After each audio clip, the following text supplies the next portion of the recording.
মো আম্মু, ছাতাটা ধরো তো আমার মাথার উপর, দেখছো না পানি পড়ছে। ঘুমের ঘোরে কথাগুলো চিৎকার করে বললাম। তখনই আম্মু আমার ঘরে আসলো দৌড়ে, বলল, এই রাসেল, তোর কি হয়েছে? এমন ষাঁড়ের মতো চিল্লান দিয়ে কেন বলতেছিস বৃষ্টি বৃষ্টি?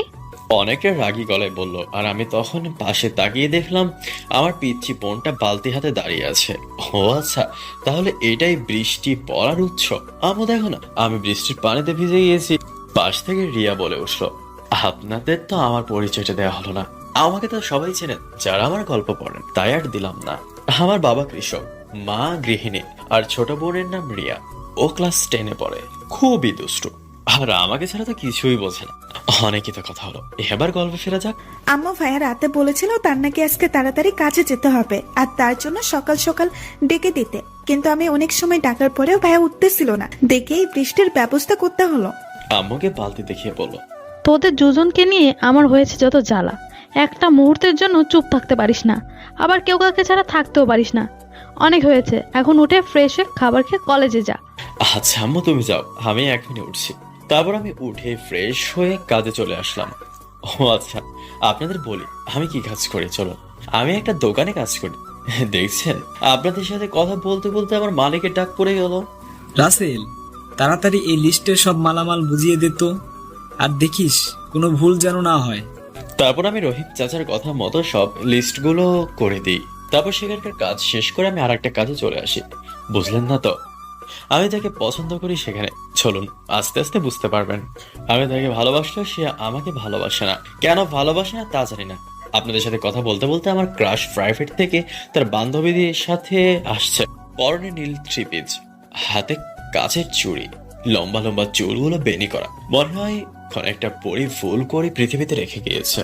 রাইসার বান্ধবী আমাকে দেখে বলল, এ রাইসা, দেখ তোর মজনু তোকে দেখার জন্য হাজির। হরে প্রতিদিন এভাবে রাস্তায় দাঁড়িয়ে থাকে, আবার আমাকে নাকি অনেক ভালোবাসে। মনে হয় রাসেল ভাই সত্যি তোকে অনেক ভালোবাসে, আর ছেলে হিসেবেও খুব ভালো, যতটা লোকের মুখে শুনে বা নিচে দেখে বুঝেছি। তবে দেখি যদি তার উদ্দেশ্য ভালো হয় তাহলে তার ভালোবাসার কথাই আমি রাজি হব, আর যদি খারাপ মতলব হয় তাহলে কোনো দিন না। আমি রাইসার সাথে হেঁটে যেতে যেতে বললাম, হাই কেমন আছো? আল্লাহ রহমতে অনেক ভালো আছি। আচ্ছা, আপনি আমার পিছে কেন ঘোরেন? লোকে তো এর জন্য আপনাকে খারাপ বলে, তাই না? আমি যে তোমাকে আমার এই ছোট্ট মনের ঘরে তোমাকে রেখেছি, কিন্তু তুমি থাকতে চাও না। আমি যে তোমাকে সত্যি অনেক ভালোবাসি। আপনার সাথে কথা বলে পারবো না, এখন চলে যান, কেউ দেখলে সমস্যা হবে। বলে চলে গেল। এভাবে অনেকদিন কেটে গেল। এদিকে আমার আর রাইসার জমে ক্ষীর হয়ে গিয়েছে। মানে রাইসার সাথে আমার প্রেম চলছে। একদিন পুকুর পাড়ে রাইসার কোলে মাথা রেখে আমি শুয়ে আছি। রাইসা আমার চুলে বিড়ি কেটে দিচ্ছে। তখন রাইসা বলল, এই, তুমি আমাকে এত বেশি ভালোবাসো কেন? জানো না বেশি সুখ কপালে সয় না? আমার পৃথিবীটাই তো তুমি। তোমাকে ভালো না বাসলে আমি থাকতে পারবো না। তবে এতটুকু জেনে রেখো, তুমি নিজেকে যতটা ভালো না বাসো, আমি তার থেকেও বেশি তোমাকে ভালোবাসি। আমিও তোমাকে অনেক অনেক বেশি ভালোবাসি। কোনো দিন ছেড়ে যাবে না তো? নারে পাকলে, এ জীবনে তো নয়, পর জীবনেও তোমাকে ভুলে থাকতে পারবো না। বুকে জড়িয়ে নিয়ে এভাবে আরো অনেকক্ষণ কথা হলো। তারপর আমি রাইসাকে ওর বাড়িতে পৌঁছে দিয়ে আমি আমার বাড়িতে চলে আসলাম। বাসার সবাই জানে আমাদের প্রেম চলছে। ও আমার মন যে কোথায় থাকে আমি জানি না। রাইসার পরিচয় তো আপনাদের দেওয়া হয়নি। চল রাইসার পরিচয়টা জেনে আসি। রাইসার পুরো নাম অনামিকা জান্নাত রাইসা। বাবা মার একমাত্র মেয়ে। ইন্টার ফার্স্ট ইয়ারে পড়ে এইবার বিজ্ঞান বিভাগে। বাবা রায়হান শেখ, পেশায় কৃষক। আর রাইসার মানে, রাইসার যখন বয়স 5 বছর তখন আল্লাহ তার কাছে নিয়ে যায়। আপনাদের সাথে কথা বলতে বলতে বাসায় চলে আসলাম। আম্মু, আম্মু খাবার দাও, ক্ষুধা লাগছে। ওই এত সাদের মতো চিল্লাস কেন? দেখোস না আম্মু রান্নাঘরে রান্না করতেছে। ওই তুই আমার সাথে ঝগড়া করিস না তো, দেখতেছিস না আমার ক্ষুধা লাগছে। আমি তোর সাথে ঝগড়াই পারবো না। তখনই আম্মু পিছন থেকে বলে উঠলো, এই তো শুরু হয়ে গেছে সাপ বেজির লড়াই। এই তোরা কি একটু শান্তিতে থাকতে পারোস না?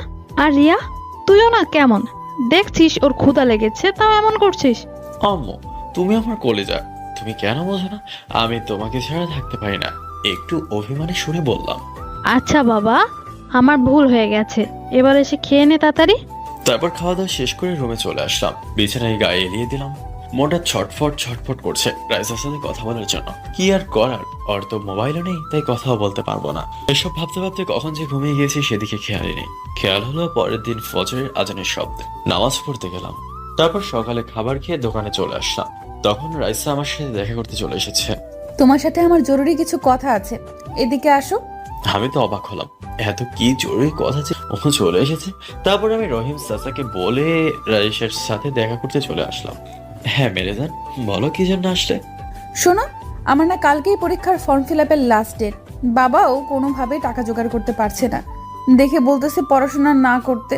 কিন্তু আমার তো ডাক্তার হওয়ার অনেক ইচ্ছা। খেতে খেতে বলো, কি বলো জান? টাকার জন্য তোমার পড়াশোনা হবে না, এটা তো আমি মেনে দিতে পারি না। তোমার পড়ার খরচ জোগাতে যদি আমার রক্ত বিক্রি করতে হয়, তাও আমি তোমার পড়ার খরচ জোগাবো, যদি তোমার ইচ্ছা শক্তি প্রবল হয় তো। তুমি আমাকে এত ভালোবাসো যে নিজের রক্ত বিক্রি করে হলেও আমার স্বপ্ন পূরণ করবা? আমাকে জড়িয়ে ধরে বললো, এত টাকা জোগাড় কিভাবে করবা? দেখো, আমি আমার জীবনে আমার বাবা মার, তারপর আমি তোমাকে বেশি ভালোবাসি। বলো কত টাকা লাগবে? তাও তো 4,000 টাকা লাগবে, কিন্তু তোমার কাছে তো এত টাকা নেই। তাহলে আচ্ছা, তুমি কাল টাকা নিয়ে কলেজে যাবা, কেমন? আচ্ছা ঠিক আছে, আমি তাহলে আজকে আসি, তুমি দেখে শুনে কাজ করবে, কেমন? মুয়া। এ কি হলো, চুমু দিল। এরকম ব্যবহার কখনোই করেনি। তারপর সেখান থেকে চলে আসলাম। তারপর রহিম চাচাকে বললাম, চাচা আমাকে 4,000 টাকা দিবেন, আমার খুব প্রয়োজন। চাচা আমাকে খুব ভালোবাসতেন, তাই সেও আর না করলেন না। হয়তো এটাই মানুষের প্রতি ভালোবাসা। তারপর টাকাটা নিয়ে বাসায় চলে আসলাম। বাসায় এসে বন্ধুদের সাথে পাশের দোকানে গেলাম, গিয়ে বসে বসে কি আর করবো, ফ্রি ফায়ার গেম খেতে লাগলাম। তারপর বাসায় চলে আসলাম। রাতে খাবার খাচ্ছিলাম, তখন হঠাৎ আব্বু বলে উঠলো, রাসেল, আমি একটা কথা বলতে চাই। মানে তোকে না বলে একটা সিদ্ধান্ত নিয়ে ফেলেছি। আমি তো হবা, কি এমন কাজ করবে যে আমাকে থেকে অনুমতি নিয়ে করতে হবে? আমার অনুমতি প্রয়োজন? মনের মধ্যে কেমন যেন একটা প্রশ্ন রয়েই গেল। তুমি এমন কি সিদ্ধান্ত নিয়েছো যা আমাকে থেকে অনুমতি নিতে হবে? হ্যাঁ, রাসেল ঠিকই তো বলেছে। একা সিদ্ধান্ত নিয়ে আবার জিজ্ঞেস করতেছো কেন? তুমি তো জানোই রাসেল তোমার সিদ্ধান্তের কোনো পরিবর্তন করে না। হ্যাঁ, সেটা আমি জানি, কিন্তু তবুও দেখ বাবা, তুই যে রায়শা মামুনিকে ভালোবাসো সেটা কিন্তু কারোই অজানা না। কথাটা শুনেই তো জানো আমার হার্টবিট হাই হয়ে যাচ্ছে। বাবা হঠাৎ রাইসার কথা কেন তুললো? আচ্ছা আপু, তুমি রাইসার কথা কেন বলছো? কেউ কি আমাদের বিষয়ে কিছু বলেছে নাকি? মনের গহীন থেকে এমনি এমনি কথাটা বের হয়ে গেল। আরে না, তেমন কিছুই না। আমি ভেবে দেখলাম তোরা যে এই প্রেম ভালোবাসায় লিপ্ত, সেটা ইসলামের দৃষ্টিতে হারাম। তাই আমি চাই, যেহেতু তোরা দুজনকেই পছন্দ করিস, তাই তোদের বিয়ে দিতে। আব্বুর কথা শুনে তো আমি ভীষণ খুশি। পৃথিবীতে কোনো মানুষ আছে যে ছেলের প্রেমের বিয়ে তারাই ঠিক করে? আচ্ছা আব্বু, তোমরা যা ইচ্ছা তাই করো, এখানে আমাকে থেকে অনুমতি নেওয়ার কিছুই নেই। কারণ আমি যদি তোমার মতের বিরুদ্ধে চাইতাম, তাহলে তো গপ্পাই রাইসাকে নিয়ে পালিয়ে যেতাম। বাবা, তোর উপর আমার পুরো বিশ্বাস আছে, দুনিয়া উল্টে গেলেও তুই এমন কাজ করবি না। এভাবে কথা বলতে বলতে খাবার পর্বটা শেষ হলো। তারপর আমি রুমে এসে বিছানায় শুয়ে শুয়ে ভাবতে থাকলাম, রাইসাকে কি এখনই বিয়ে করা ঠিক হবে? যদি বিয়ে করার পরে রাইসার পড়ালেখায় ক্ষতি হয়, তাহলে তো স্বপ্নটা পূরণ হবে না। এইসব কিছু ভাবতে ভাবতে কখন যে ঘুমের গহীনে তলিয়ে গিয়েছি জানি না। সকালে হাই ভাইয়া, উঠে পড়, অনেক বেলা হয়ে গেছে, তোকে তো দোকানে যেতে হবে। ধাক্কা ধাক্কিতে ঘুম ভেঙে গেল। আরে উঠছি তো, আর একটু ঘুমোতে দে। আর এক কাত হয়ে বললাম, তোর যা মন চাই করগা, আমি গেলাম, আম্মু এসে কান ধরে উঠাবে না। বলে ফুসতে ফুসতে চলে গেল। এই আম্মুকে বলিস না, আম্মুকে বলে আমাকে শেষ করে দেবে। আসলে আম্মুকে আমি একটু ভয় পাই, কিন্তু আম্মু অনেক ভালো। আচ্ছা ঠিক আছে, ফিতুর ডিম, যা তাড়াতাড়ি ফ্রেশ হয়ে খেতে আয়। হাসতে হাসতে চলে গেল। সকালে খাবার খেয়ে সবাইকে থেকে বিদায় নিয়ে দোকানের উদ্দেশ্যে চলে গেলাম। রাস্তায় কেউ একজন ডাক দিল, মনে হলো খুব পরিচিত কণ্ঠ। আমি পিছনে তাকিয়ে দেখি রাইসা। একই, রাইসা এত সকালে রাস্তায় কেন? আই রাসেল, দাঁড়াও, এত জোরে জোরে যাচ্ছ কেন?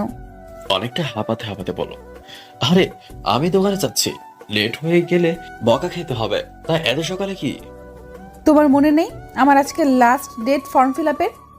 তাই তোমার থেকে টাকা নিতে আইছি। যাক, একটু মজা করা যাক। কি বলেন আপনার? আমি তো টাকাটা জোগাড় করতে পারিনি। হ্যাঁ, আমি জানতাম তুমি টাকা জোগাড় করতে পারবে না। কি দেখেছে তোমার মতো একটা ফকিরকে ভালোবাসতে গেলাম। আজকে যদি একটা ধনী ছেলেকে ভালোবাসতাম, তাহলে আর এই দিন দেখতে হতো না। রাইসার এইসব কথা শুনে আমার মনটা একটু খারাপ হয়ে গেল। কথাগুলো একটু রাগ করে বলল, এসব তুমি আমাকে কিভাবে বলতে পারলে? তুমি তো জানোই আমি অনেকটা গরিব। বলে আমি টাকাগুলো রাইসার হাতে ধরিয়ে দিলাম।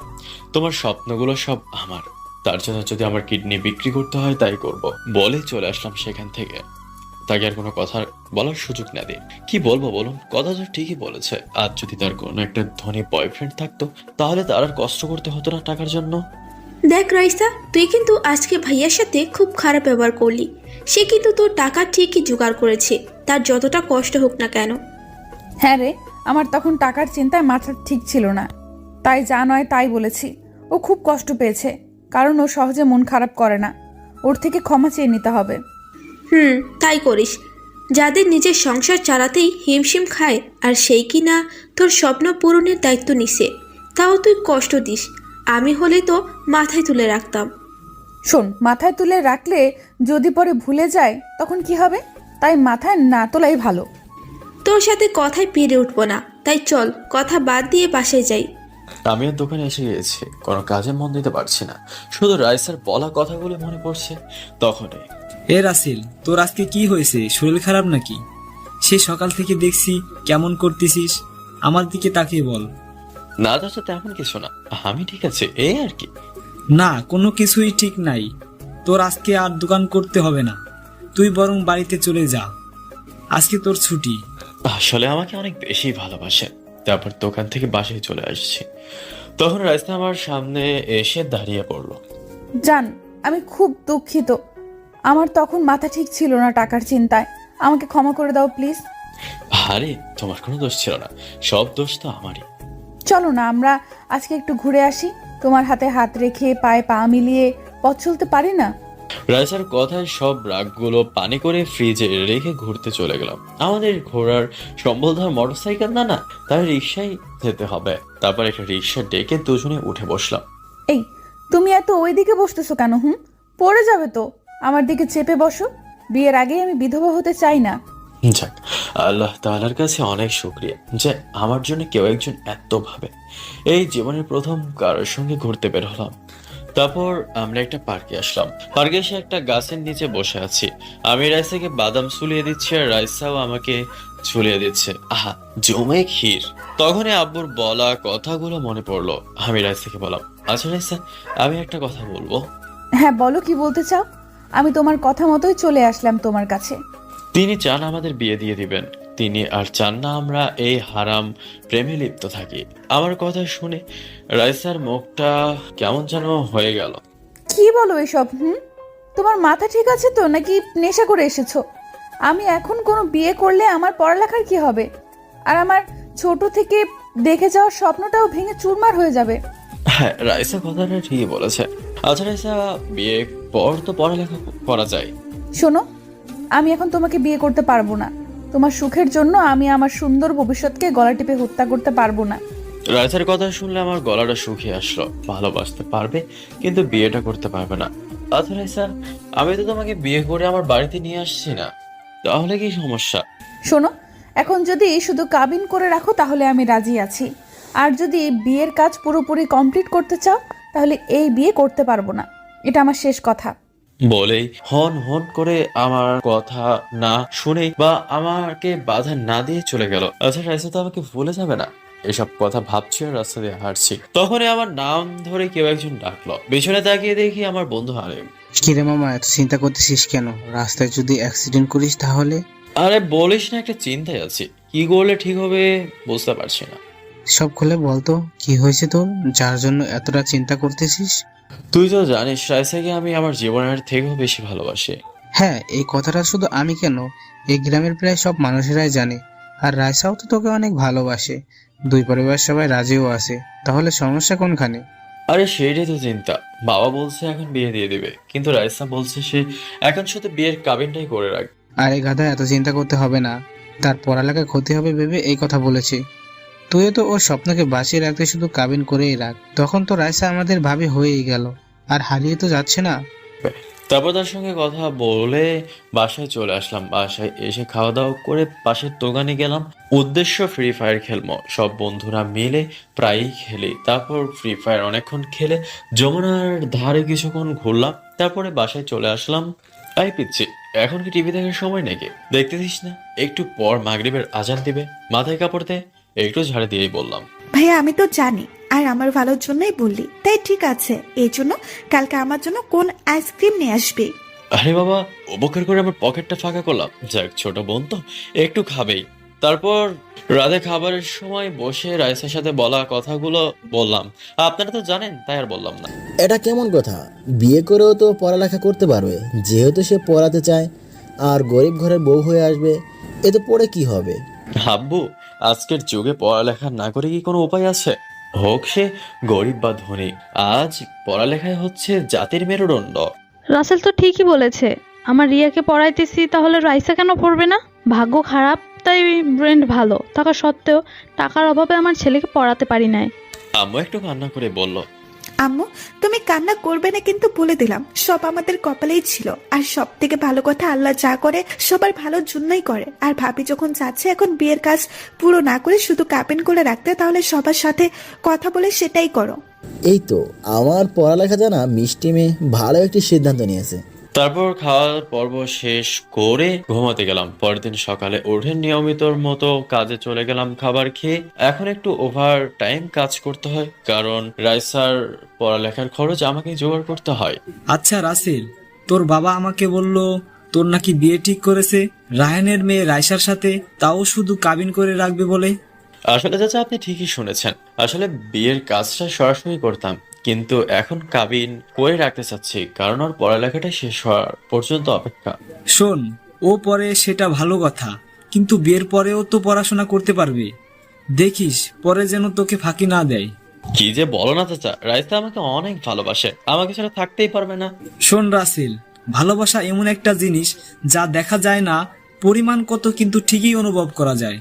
আর সব মেয়েরা এক না, কিছু কিছু মেয়ে আছে যারা টাকার কাছে ভালোবাসা কিছুই মনে করে না। দোয়া করি তোদের ভালোবাসা যেন এমনটা না ঘটে। এরকম ভাবে অনেক কথা বলে বাড়িতে আসলাম। বাড়িতে এসেই শুনছি যে কাল নাকি আমার রাইসার কাবিন হবে। বাবা আর রাইসার আব্বু ঠিক করেছে। রাতে খাবারের পর শুয়ে ভাবছি এগুলোই। ইস, রাইসা আমার কাল হবে, পুরোটা না হলেও অর্ধেক হবে। রাইসা একদিন ডাক্তার হবে, ডাক্তার হয়ে এই আমার গ্রামের মানুষের উপকার করবে। এইসব ভাবতে ভাবতে কখন যে ঘুমিয়ে গিয়েছি নিজেই জানি না। পরের দিন ফজরের আজানের মিষ্টি শব্দে আমার ঘুম ভেঙে গেল। তাই আর শয়তানের প্রতারণায় না থেকে উঠে গিয়ে নামাজ পড়ে নিলাম। এভাবে অনেক সময় কাটানো হলো। তারপরে রাইসাদের বাসা যাওয়ার সময় হয়ে এলো। বেশি কেউ যাবে না, আমার কয়েকটা বন্ধু আর কয়েকটা মুরব্বী, ব্যাস এতটুকুই। গরিবরা গরিবদের ভালোবাসা বোঝে। বাবা, আমাদের তো আর ভালো কোনো গাড়ি নিয়ে যাওয়ার তেমন সামর্থ্য নেই, আর বাড়িও তো দূরে না, তাই সিএনজি নিয়ে যাই।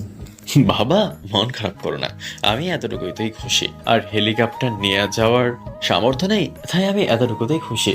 তারপর আমরা রাইসাতের বাড়িতে চলে আসলাম। খাবারের পর্বটা শেষ হলে বিয়ের কাবিন নামাটা করা হলো। তারপর সবাই রাইসাকে দেখতে গেল। আজ রাইসাকে একটু বেশি সুন্দর লাগছে। এমনিতেই ডানা কাঁথা পরি, আর আজ লাল টুকটুকে শাড়ি পরে আছে। তারপর সবাই যার যার মতো চলে গেল। আমি থাকলাম কিছুক্ষণ, কারণ কালেমা পড়ে তো আর বিয়ে হয়নি যে যাব। রাইসা, আমার এতটুকু সামর্থ্য হয়েছে তোমাকে দেবার জন্য। এই বাটন মোবাইল হাতে দিয়ে বললাম।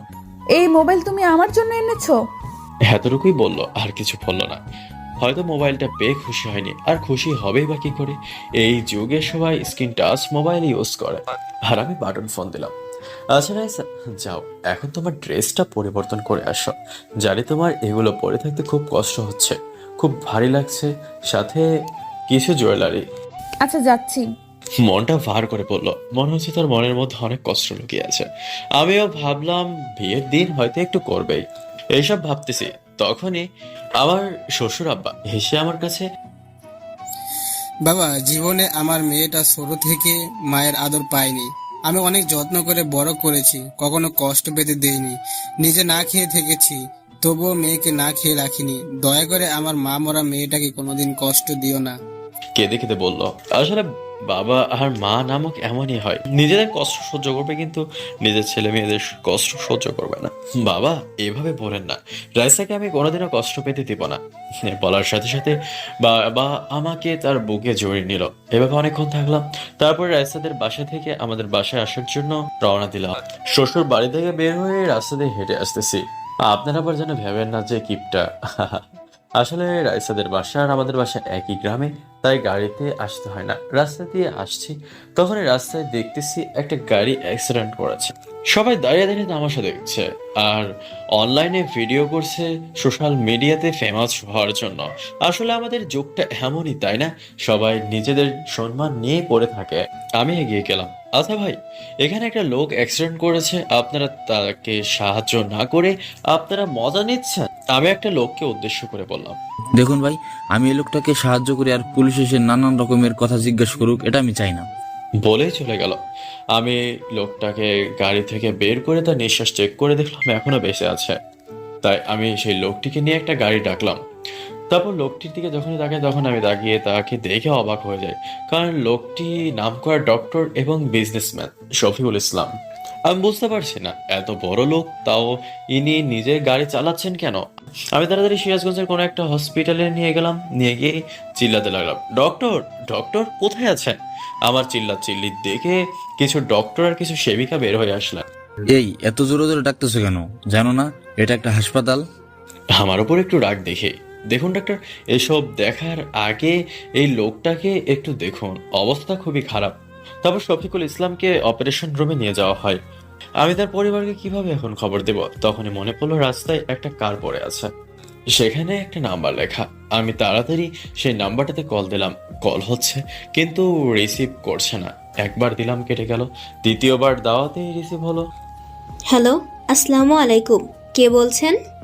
কণ্ঠটা শুনে মনে হলো একটা মেয়ে। ওয়ালাইকুম আসসালাম, আমি সিরাজগঞ্জ থেকে বলছি। এই নাম্বারটা একটা লোকের কাছ থেকে পেয়েছি, আর তার নাম হচ্ছে শফিকুল ইসলাম। আপনি কি তাকে চেনেন? হ্যাঁ, সে তো আমার বাবা, আর আমি তার একমাত্র মেয়ে ঐশী। বাবা আজকে সিরাজগঞ্জ গেছে একটা জরুরি কাজে। কিছু কি হয়েছে নাকি? আসলে কি করে যে বলি, আপনার বাবা গাড়ি অ্যাক্সিডেন্ট করেছে। আমরা সিরাজগঞ্জ হসপিটালে আছি, আপনারা সবাই আসেন। আপনি একটু বাবার পাশেই থাকেন, আমরা আসতেছি। আর আপনার নাম্বারে কিছু টাকা দিতেছি, যদি ওষুধ কিনতে হয় কিনে আনবেন। আপুর কথাটা শুনে একটু কষ্ট পেলাম। আপু গরিব হতে পারি, কিন্তু ছোট লোক না। দেখুন, আমি এটা ভেবে বলিনি, যদি আপনার কাছে টাকা না থাকে তাই বলেছি, সরি। আচ্ছা আপু আসেন। ফোন কেটে দিলাম। তখনই পেছন থেকে ডাক আসলো, রোগীর নাকি AB+ রক্ত নিতে হবে 2 ব্যাগ। আমি তখন বললাম, ডাক্তার সাহেব আমার রক্ত B+, আপনি নিন। তারপর আমি রক্ত দিলাম, যা যা ওষুধ আনতে বলেছিল তা এনে দিলাম। এখন আমি বসে আছি, অনেক সময় কেটে গিয়েছে। রোগীর এখন কোনো সমস্যা নেই, ডাক্তার তাকে চিনে, তাই ভালোভাবে চিকিৎসাটা করেছে। বুঝতে তো পারছেন, যার টাকা আছে তার পৃথিবীতে সব আছে। আমি এখনো তার সাথে দেখা করতে পারিনি, কারণ ডাক্তার বলেছে তার সঙ্গে এখন দেখা করা যাবে না। এসব কথা আপনাদের সাথে বলছি, তখন আমার পকেটে থাকা ফোনটা টুং টুং করে বেজে উঠলো। তাই ফোনটা বের করে দেখি ঐশী আপু। হ্যালো আপু, বলেন কি কারণে ফোন দিলেন? আমরা আপনার দেওয়া হাসপাতালে চলে এসেছি, আপনি একটু গেটে আসেন তো। বলেই ঠাস করে ফোনটা কেটে দিল। কি আর করবো বলেন, বড়লোক মানুষ তো, তাই মুখের সামনে ফোন কেটে দিল। আমি ওনার বলা জায়গায় গেলাম, বাইরে গিয়ে দেখি 5টা গাড়ি দাঁড়িয়ে আছে। এরা আবার কারা? তা আমি ফোন দিলাম। ফোন ওই গাড়ি আসা একটা মেয়ের কাছে ফোন গেল। মেয়েটা আমাকে দেখে আর ফোন রিসিভ করলো না। আপনি তাহলে মিস্টার রাসেল, তাই না? হ্যাঁ চলেন। তারপর ঐশী আপুকে নিয়ে যখন ভিতরে আসবো তখন এক গাড়ি পুলিশ এসে ঐশী আপুকে ছালাম দিল। আর তখনই বুঝলাম ঐশী আপু হচ্ছে ডিসি, তাই তো ওনার এত বডিগার্ড কেন। তারপর আঙ্কেল যেই রুমে আছে সেই রুমে ওনাদের নিয়ে আসলাম। ডাক্তাররা এসে হাজির, আর আমি কত ডাকার পরে গিয়ে আসলো, একেই বলে পাওয়ার। ডাক্তার, আমার বাবা এখন কি অবস্থায় আছে? একটু একটু কান্না কান্না ভাব নিয়ে। দেখুন মিস ঐশী, এখন আপনার বাবা পুরোপুরি ঠিক আছে। 1 সপ্তাহ এখানে থাকলে বাসা নিয়ে যেতে পারবেন। তবে হ্যাঁ, এই ছেলেটা যদি সঠিক সময়ে আপনার বাবাকে হাসপাতালে না নিয়ে আসতো তাহলে আপনার বাবা মানে শফিকুল স্যারকে বাঁচানো সম্ভব হতো না। ভাই, তোমাকে অনেক অনেক ধন্যবাদ। হয়তো তুমি যা করেছো এমন কেউ করতো না। ধন্যবাদ দিয়ে ছোট করতে চাই না। আরে আপু, আপনি যেহেতু আমাকে ভাই বলছেন, তো এগুলো বলছেন কেন? একটা ছেলে কি তার বাবাকে সামনে মরতে দেখতে পারে? তখন পাশ থেকে একটা মহিলা এসে আমাকে জড়িয়ে ধরে বলল, বাবা, তোমাকে যে কি বলে ধন্যবাদ দিব তার ভাষা আমার কাছে নেই। অনেক দোয়া করি তুমি অনেক বড় হও। এইভাবে অনেক কথাই হলো আর সবার সাথে পরিচয় হলো। আচ্ছা আপু, আমি এখন বাড়িতে যাই, সন্ধ্যা হয়ে আসছে, রাতে আবার তোমাদের জন্য খাবার নিয়ে আসতে হবে। আরে ভাই, তোকে খাবার আনতে হবে না, আমরা হোটেল থেকে খাবার খেয়ে নিব। তুই বরং আম্মুকে সাথে নিয়ে যা গাড়ি নিয়ে, সকালে আসিস, আম্মু এখানে থাকতে পারবে না। না, আমি এটা হতে দিব না। ভাই কি তোমাদের জন্য এতটুকু করতে পারে না বলো? আমার কথা তারা ভেবে দেখলো। তারপর গার্ডদের রেখে তাদেরকে আমাদের বাড়িতে নিয়ে আসলাম। আসার সময় আব্বু আম্মুকে ফোন দিয়ে সবটা বললাম, আর আপুকে নিয়ে আসছি এটাও বললাম। আপু, গাড়ি আর বেশি দূর যাবে না, এখানে রেখেই যেতে হবে। আচ্ছা ভাই। তাহলে চলো, বাকি এইটুকু পথ হেঁটেই যাই। আমার সাথে এরকম ধনী মানুষ দেখে সবাই বলছে কে এরা। তারপর সবাইকে বলে বাড়িতে আসলাম। আব্বু আম্মু, এটা হচ্ছে আপু, নাম ঐশী, আর ইনি হচ্ছে আম্মু। তারপর সবাই পরিচিত হয়ে নিল। আপু, গরিবের বাড়িতে এসেছো, থাকার কোনো ভালো ব্যবস্থা নেই, তাই কিছু মনে নিও না। ভাইরে, আমি আল্লাহর কাছে শুকরিয়া আদায় করি যে তোর মতো একটা ভাই পেয়েছি। আপু, আমাদের তো দুলাভাইয়ের কথা বললে না? ওহ তাই তো, তোমাদের তো তার কথা বলাই হয়নি। আমার একটা ছেলে এবার ইংলিশ মিডিয়াম স্কুলে ক্লাস 5-এ পড়ে, আর তোমাদের দুলা ভাই ব্যবসার কাজে আমেরিকা গেছে। তাহলে ঠিক আছে, আজ থেকে তুমি আমার বড় মেয়ে। তাদের সবাই মিলে গল্প করছি তখন। আচ্ছা ভাই, তুই তো একটু ভালো না, বিয়ে করেছিস অথচ এখন পর্যন্ত আমার মিষ্টি ভাবিটাকেই দেখালি না। আপু, ওর কথা তো মনে ছিল না, দাঁড়াও শ্বশুর মশাইকে বলি রাইসাকে নিয়ে আনতে। আচ্ছা ঠিক আছে। তারপর রাইসাকে ফোন দিলাম আমাদের বাড়িতে আসার জন্য। রাইসা প্রথমে রাজি না হলেও পরে কি যেন ভেবে রাজি হলো। আচ্ছা আপু, তাহলে এখন আমি আব্বুর কাছে যাই, তোমরা বসে গল্প করো। তারপর আমি হাসপাতালে এসে জানলাম যে এখনই রোগীর সাথে দেখা করতে পারবো। তো আপনারাই বলুন, তো দেরি করে কি হবে? আমি ধীরে ধীরে রুমের মধ্যে প্রবেশ করলাম, দেখলাম ডাক্তার আঙ্কেলের সাথে কথা বলছে। আমি যেতেই বলল, হ্যাঁ ইয়াং ম্যান, এসে গেছো? ডাক্তার সাহেব, আপুকে রেখেই এখানে চলে আসলাম। একা একা তো আর আঙ্কেলকে রাখতে পারি না এখানে। দেখলাম আঙ্কেল তাকিয়ে আছে আমার দিকে। ও স্যার, আপনাকে তো বলাই হয়নি, এই ছেলেটা আপনাকে হাসপাতালে নিয়ে এসেছিল বলেই এখনো দুনিয়ার আলো দেখতে পারতেছেন। বাবা, তোমাকে অনেক অনেক ধন্যবাদ। তোমার নাম কি বাবা, আর কি করো? আমাকে এইভাবে ধন্যবাদ দিয়ে ছোট করবেন না, আমি শুধু আমার দায়িত্বটাই পালন করেছি। আপনি না হলে অন্য কেউ হলেও এমনটাই করতাম। আমি রাসেল, আমি এক দোকানে কাজ করি। ও আচ্ছা, ভালো। তা আমার বাড়িতে কি খবর দিতে পেরেছিলে? বাবা, এখন কেমন আছো? আর খুব কষ্ট হচ্ছে তাই না? জড়িয়ে ধরে কেঁদে কেঁদে বলল, মারে, এইভাবে কান্না করিস না। দেখ, আমার কিছুই হয়নি, আমি একদম ঠিক আছি। আপুর চোখের পানি মুছিয়ে দিয়ে বলল। তারপর সবাই পরিচিত হয়ে নিল। তারপর আপু বলল যে আমি তার ভাই। আঙ্কেলও বলে দিল তাকে আব্বু বলে ডাকতে। তারপর তখন সবাই আব্বুর বলা মেয়েটির দিকে তাকায়। আচ্ছা, সবার সাথেই তো পরিচিত হলাম, কিন্তু এই মেয়েটাকে? এটা তো রাইসা। তখন রাইসা ওয়াশরুমে গিয়েছিল। বাবা, তোমাকে তো বলাই হয়নি, এটা তোমার আদরের ছেলের বউ, মানে রাসেলের বউ রাইসা। আরে বাহ, আমার বৌমা তো অনেক মিষ্টি। আয় মা, কাছে আয়। রাইসা তখন গিয়ে আব্বুর পা ধরে সালাম করলো। তখনই আব্বু তার গলা থেকে একটা সোনার চেন খুলে তাকে পরিয়ে দিল। বেঁচে থাকো মা, বেঁচে থাকো। এইভাবে চলে গেল ডাক্তারদের বলা হাসপাতালে 7 দিন। আপুরা ঢাকায় যাবে। আমি হাসপাতালে এসেছি আপুদের বিদায় জানাতে। ভাই, তুই আমাদের সাথে চল, এই কয়েকদিনে তোকে আপন করে নিয়েছি। আপু, এখন যাব না, যাব পরে। এখন রাইসার পরীক্ষা, আর রাইসার স্বপ্ন ডাক্তার হওয়া। রাইসার স্বপ্ন পূরণ করার জন্য আমাকে অনেক টাকা জোগাড় করতে হবে। আমার ছেলের বউ ডাক্তারি পড়বে, তাতে টাকার সমস্যা হবে কেন? আমার কি টাকার অভাব আছে নাকি? আব্বু ঠিক সেইটা না, আমি চাই রাইসাকে আমার যোগ্যতায় ডাক্তার করতে। দোয়া করি বাবা, তোর মনের আশা আল্লাহ পূরণ করুক। বলে সবাই আমাকে থেকে বিদায় নিয়ে চলে গেল। আমি আমার বাসায় চলে আসলাম। মনটা অনেক খারাপ। এই কয়দিনে বুঝতে পেরেছি টাকা থাকলে সবাই অহংকারী হয় না, সবাই দয়ার পূজারীও হয়। এভাবে রাইসার পরীক্ষার দিন চলে আসলো, মানে আগামীকাল রাইসার পরীক্ষা। এই কয়দিনে রাইসার সাথে দেখা বা কথা হয়নি। আমি দেখা করলে নাকি ওর পড়াতে ক্ষতি হবে। আমি বোকার মতো তার কথাগুলো মেনে নিই, না তো আর কি করার। বিকেলে রাইসা এসে বাবা মার থেকে দোয়া নিয়ে গেল, কিন্তু আমার সাথে একটা বারও দেখা করলো না। এই কথা ভেবে আমার চোখ থেকে দু ফোঁটা নোনা জল বের হয়ে আসলো। কাউকে বুঝতে দিলাম না, পরে হয়তো ঠিক হয়ে যাবে। কাল থেকে রাইসার পরীক্ষা, কাল থেকে আমার রাইসার সাথে যেতে হবে, শ্বশুরমশাই কড়া গলায় বলে দিলেন। কিন্তু আমাকে একটা বারও বললো না। পরের দিন সকালে রাইসাদের বাড়িতে গিয়ে বসে আছি, কিন্তু মহারানীর পাত্তাই নেই। অনেকক্ষণ পর রাইসা বের হয়ে আসলো। আমি তোর সৌন্দর্যতায় হারিয়ে গিয়েছি। আজকে একটু বেশি সুন্দর লাগছে। এত সাজের কি আছে বুঝি না, কিন্তু আমার রাইসার সাজ পছন্দ হলো না, কারণ ও আজকে বোরখা পরেনি। রাইসা বলছি কি, এমন সাজ না সেজে বোরখা পরে নিলে ভালো হতো। আমার এ কথা বলার পর রাইসা এমন কথা বলবে আমি স্বপ্নেও ভাবিনি। তুই যে বোরকা পরতে বললি, তুই কি বোরকা কিনে দিছিলি? সেই মুরত তোর কি আছে নাকি? সবাই পরীক্ষার জন্য কত জিনিস পায়, আর আমার পোড়া কপাল। কথাটা অনেকটা রেগেই বলল। কথাটা ঠিকই বলেছে। আর কিছু না বলে আমি রাইসাকে নিয়ে পরীক্ষার কেন্দ্রে চলে আসলাম। তুমি আমার পাশে পাশে থাকবে না, সবাই কি বলবে? তাই তুমি একটা দোকানে বসে থাকো, আমি পরীক্ষা শেষ হলে তোমার কাছে আসবো। কোনো কিছু না ভেবে একটা দোকানে গিয়ে বসে বসে তার আসার পথে অপেক্ষা করলাম। কিছুক্ষণ পর আবু ফোন দিল। আসসালামু আলাইকুম আপু, কেমন আছো? আমি ভালো আছি।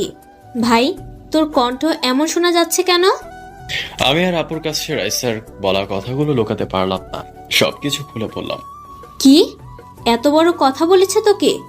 আর কিছু মনে করিস না ভাই, সব মেয়েরই তো আশা থাকে, তাই আবেগ সামলাতে না পেরে বলেছে। হ্যাঁ আপু, আমি তো সবই বুঝি, কিন্তু তারও তো বোঝা উচিত যে তার কেমন ঘরে বিয়ে হয়েছে। একটু কাঁদো কাঁদো গলায়। ভাই, আর কান্না করিস না। আমি থাকতে আমার ভাই কথা শুনবে, এটা হয় না। তোর বিকাশে দেখ 20,000 টাকা গেছে, যাওয়ার সময় রাইসার পছন্দের জিনিস কিনে দিবি। আর আমাকে কিছু বলতে না দিয়ে ফোনটা কেটে দিল, কারণ জানতো আমি কি বলতাম। দেখতে দেখতে পরীক্ষার সময় ফুরিয়ে এলো, আর রাইসাও চলে আসলো। আজকের পরীক্ষা কেমন হলো? অনেক ভালো হয়েছে, চলো বাড়িতে যাওয়া যাক। না চলো, আজ একটু শপিং মলে যাই, আজ তোমাকে কিছু কিনে দেবো। আমার এই কথা শুনে রাইসা একটু অবাকই হলো, কারণ আমি টাকা কোথায় পেয়েছি। তুমি টাকা পাবে কোথায়? আরে অবাক হওয়ার কিছু নেই। আর কিছু বলতে না দিয়ে রাইসাকে নিয়ে শপিং মলে আসলাম। এসে 2টা বোরখা আর 2টা 3 পিস কিনে দিলাম রাইসার পছন্দের আর কিছু জিনিস। এদিকে রাইসা মনে মনে ভাবছে, ইস, রাসেলের জন্য যদি একটা কিছু পছন্দ করে দিতাম তাহলে অনেক খুশি হতো। না, এই খ্যাত আবার ভালো কি পড়বে। তারপর রাইসাকে নিয়ে বাসায় চলে আসলাম। এইভাবে দেখতে দেখতে সবগুলো পরীক্ষা রাইসার হয়ে গেল। এখন শুধু রেজাল্টের অপেক্ষা। একদিন বন্ধুদের নিয়ে পুকুর পাড়ে বসে আছি, তখন রাইসা এসে বলল, ভাইয়া, আপনারা সবাই কেমন আছেন? হ্যাঁ ভাবি, আমরা সবাই ভালো আছি। আপনি ভালো আছেন তো? আমিও আলহামদুলিল্লাহ ভালো আছি। একটু এদিকে আসো। আমাকে উদ্দেশ্য করে বলল। আমি রাইসার সাথে চলে আসলাম। হ্যাঁ রাইসা, বলো কি জন্য ডেকেছ? কি করে যে বলি, আমার তো কয়েকদিন পরে রেজাল্ট দিবে, তাই আমার অনেক চিন্তা। তাই তুমি এই কয়েকদিন আমার সাথে কোনো যোগাযোগ করবে না। বলে আমার উত্তর না শুনে চলে গেল। আমি আর কি করব, এসব যতদিন হয় দেখেই যাই। রাইসা, তুই কিন্তু ভাইয়ের সাথে একটু বেশি করতেছিস। তোর জন্য সবকিছু করতেছে, তোর কোনো চাহিদা অপূর্ণ রাখে না। এই সম্পর্কে তুই কোনো কথা বলিস না, ভালো লাগে না, চল বাড়িতে। বলে বাড়িতে চলে আসে। দেখতে দেখতে রাইসার রেজাল্টের দিন চলে আসছে। আমারও খুব খারাপ লাগছে, না জানি কি হয়। আমি রাইসার নিষেধ না শুনেই আবারও রাইসাকে ফোন দিলাম। এতক্ষণে হয়তো রেজাল্ট প্রকাশ হয়েছে, কিন্তু রাইসা আমাকে জানালো না কেন? হ্যালো রাইসা, কেমন আছো? হ্যাঁ, আমি ভালো আছি। কেন ফোন দিছো? রেজাল্ট তো অনেক আগে প্রকাশ হয়েছে, তুমি ফোন দিচ্ছ না, তাই আর কি ফোন দিলাম। আরে, সবাইকে জানিয়েছি, আর একে তো জানানোর কথা মনেই নেই। মনে মনে বলল, হ্যাঁ, আমি গোল্ডেন A+ পেয়েছি আর কলেজ টপার হয়েছি। কথাটা শুনে খুশি হলাম, আবার কষ্ট পেলাম, কারণ অনেকক্ষণ আগে রেজাল্ট দিয়েছে, কিন্তু রাইসা আমাকে এখনো জানায়নি। তাই খুশির মাঝে কষ্টগুলো চেপে রেখে রাইসাকে বললাম, চলো না আজ একটু কোথাও থেকে ঘুরে আসি। তখন রাইসা আমার কথার জবাবে এমন কথা বললো তা আমি কখনো ভাবতে পারিনি। আজ গরিব বলে কি একটা প্রেম করতে পারবো না? প্রেম করা কি অপরাধ নাকি? চলেন এইসব কথা না বলে রাইসার কথাটা শুনে আসি। আমি কোথাও ঘুরতে যেতে পারবো না, আর গেলেই বা কি, ওই একটা জায়গায় বারবার যেতে মন চায় না। তোমাকে ভালোবেসে আমার জীবনটা পুরোটাই শেষ। আমি রাইসার ওসব কথায় কর্ণপাত না করে বললাম, আচ্ছা নয় চলো আজ অন্য কোথাও থেকে ঘুরে আসি। না, তোমার সাথে আমি কোথাও যাব না। বলে মুখের উপর ঠাস করে ফোনটা কেটে দিল। আমি আর ফোন দিলাম না। এইভাবে রাইসার অবহেলাতে কেটে গেল অনেকটা মাস। দেখতে দেখতে রাইসার মেডিকেল পরীক্ষাও চলে এসেছে। এখন আর রাইসা আমাকে প্রয়োজন ছাড়া ফোনও দেয় না। রাস্তায় দেখা হলে অন্য দিক হয়ে চলে যায়। জানি না কি চাই সে। একদিন হেঁটে যাচ্ছিলাম দোকানে, তখন রাইসাকে দেখলাম যাচ্ছে। আমি রাইসাকে দেখে বললাম, হাই রাইসা, কোথায় যাও আর কেমন আছো? আবার কথা শুনে মুখটা বাংলার 5-এর মতো করে আবার সামনে আসলো। কোথাও না, এমনি একটু হাঁটি। আর ভালো আছি। কেন ডেকেছো? কথা বলতে চায় না, ব্যবহার দেখে বোঝা যাচ্ছে। আমার কথা কি তোমার ভালো লাগে না? আমাকে ইগনোর করে চলো বলে হনহন করে চলে গেল। তোর আজাইরা কথা শোনার টাইম নেই আমার, গেলাম আমি। আমি পথে তাকিয়ে রইলাম। কেমন ছিল আর কেমন হয়ে যাচ্ছে। এইসব কথা ভাবতে ভাবতে 2 ফোঁটা নোনা জল চোখ থেকে গাল বেয়ে পড়লো। কি আর করবো বলেন, চোখ আমার হলেও শালা অন্যের জন্য পানি ফালাই। দেখতে দেখতে রাইসার মেডিকেল পরীক্ষাও হয়ে গেল। সে ঢাকায় যাবে। আমার খুব কষ্ট লাগছে। সে যদি ঢাকায় গিয়ে আমাকে ভুলে যায়, এমন কথা ভাবছিলাম, তখন আম্মা এসে বলল, বাবা, রাইসা নাকি কালকে ঢাকা চলে যাবে। আজকে এসে আমাদের সবাইকে বলে গেল আর দোয়া নিয়ে গেল। আম্মুর কথা শুনে পুরাই অবাক, কারণ রাইসা সবাইকে বলেছে কিন্তু আমাকে বলে নাই। রাগ অভিমান একটু বেশি জমে গেল রাইসার জন্য। তা আমি আর আগ বাড়িয়ে ফোন দিলাম না, কারণ আমি ফোন না দিলে রাইসা একবারও আমাকে ফোন দেয় না আগ বাড়িয়ে। বেঁচে আছি না মরে গেছি। এইদিকে রাইসা ভাবছে, কি ব্যাপার, আজকে আমার পাগলটা ফোন দেয় না কেন? আমার যে ওর সাথে কথা না বললে ভালো লাগে না। আমি ওকে কিছু বলি নাই, তার জন্য হয়তো রাগ করেছে, কিন্তু আমার কিছুই করার নেই, কারণ আমি ওর মায়ায় পড়ে গেলে আমার স্বপ্ন পূরণ করতে পারবো না। বলেই হাতে থাকা ফোনটা রেখে দিয়ে চোখের কোণার জল মুছল। তখনই রাইসার বাবা আসে আর বলে, মারে, এতটা কষ্ট যদি পাস তাহলে রাসেলকে কষ্ট কেন দিচ্ছিস? তোর করা অবহেলাগুলো আমি দেখতে পারি না। রাসেলের যে খুবই কষ্ট হয়। বলে চোখের জল মুছে নিল। বাবা, আমি যে ওকে আপন করে নিতে পারছি না, কারণ ওর মায়ায় নিজেকে জড়িয়ে নিলে আমি স্বপ্ন পূরণ করতে পারবো না। বলেই বাবাকে জড়িয়ে ধরে কান্না করে দিল। মারে, এই কথাটা রাসেলকে বুঝিয়ে বললেই হয়তো একটু হলেও কষ্ট কম পেত। না বাবা, আমি জানি ও কেমন। আমি যতই বলি ও শুনবে না, আর এমনটা করা ছাড়া আমার কাছে কোনো অপশন নেই। এইভাবে আরো অনেক কথাই হলো। পরের দিন সকালে রাইসা ঢাকায় যাবে। আমি রাস্তার পানে চেয়ে আছি। আমি কাছে যাচ্ছি না, কারণ কষ্ট চেপে রাখতে পারবো না। রাইসা চলে গেল। রাইসা আমাকে দেখতে পেয়েছিল, ওর চোখের কোণেও জল জমেছিল। রাইসা চলে গেল আড়ালের বাইরে। আমিও সেখানে দাঁড়িয়েছিলাম। ঠিক কতক্ষণ দাঁড়িয়েছিলাম জানি না। রাসেল, তুমি আমাকে ক্ষমা করে দিও। তোমার সাথে কথা বললে আমি যে নিজেকে শক্ত রাখতে পারবো না। তোমার কি শুধু একাই কষ্ট হচ্ছে? কষ্ট যে আমারও বুক ফেটে যাচ্ছে। হে আল্লাহ, আমার পাগলটাকে তুমি দেখে রাখো। এইসব ভাবতে ভাবতে পাশে থাকা একটা মেয়ে বলে উঠল, হাই, আমি রাত্রি আক্তার নেহা। রাইসার কথা বলার মুড না থাকলেও বলল, আমি অনামিকা জান্নাত রাইসা। সবাই আমাকে রাইসা বলেই ডাকে। ও আচ্ছা, আমি ঢাকায় যাচ্ছি মেডিকেলে ভর্তি হতে। আপনি কোথায় যাচ্ছেন? রাইসা নোহার কথা শুনে একটু খুশি হলো, কারণ সেও তার সাথে পড়তে যাচ্ছে। তাই সে খুশি হয়ে বলে, হ্যাঁ, আমিও তো ওই মেডিকেলেই ভর্তি হতে যাচ্ছি। যাক, ভালোই হলো, আমরা একই কাজে যাচ্ছি। এইভাবে তারা কথা বলতে বলতে বাস ঢাকায় চলে আসে। এভাবে তারা ঠিক জায়গায় চলে গেল। এদিকে আমি আর কাজে গেলাম না, ভালো লাগছে না, তাই রুমে এসে শুয়ে পড়লাম। এভাবে অবেলায় কাজে না যাওয়া, শুয়ে থাকা আম্মু ভালো না দেখে কাছে এসে বলল, কিরে, এই অবেলায় এমন করে শুয়ে আছিস কেন? শরীরটা ঠিক আছে তো নাকি?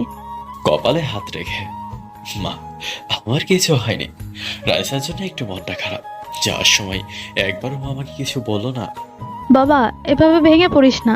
রাইসা হয়তো তোর সাথে কথা বললে নিজেকে ঠিক রাখতে পারতো না, তাই বলেনি। আম্মু কিছু না বলে সব ঠিক হয়ে যাবে বলে চলে গেল। আমিও ভাবলাম, হ্যাঁ এটাই হয়তো ঠিক, সব ঠিক হয়ে যাবে।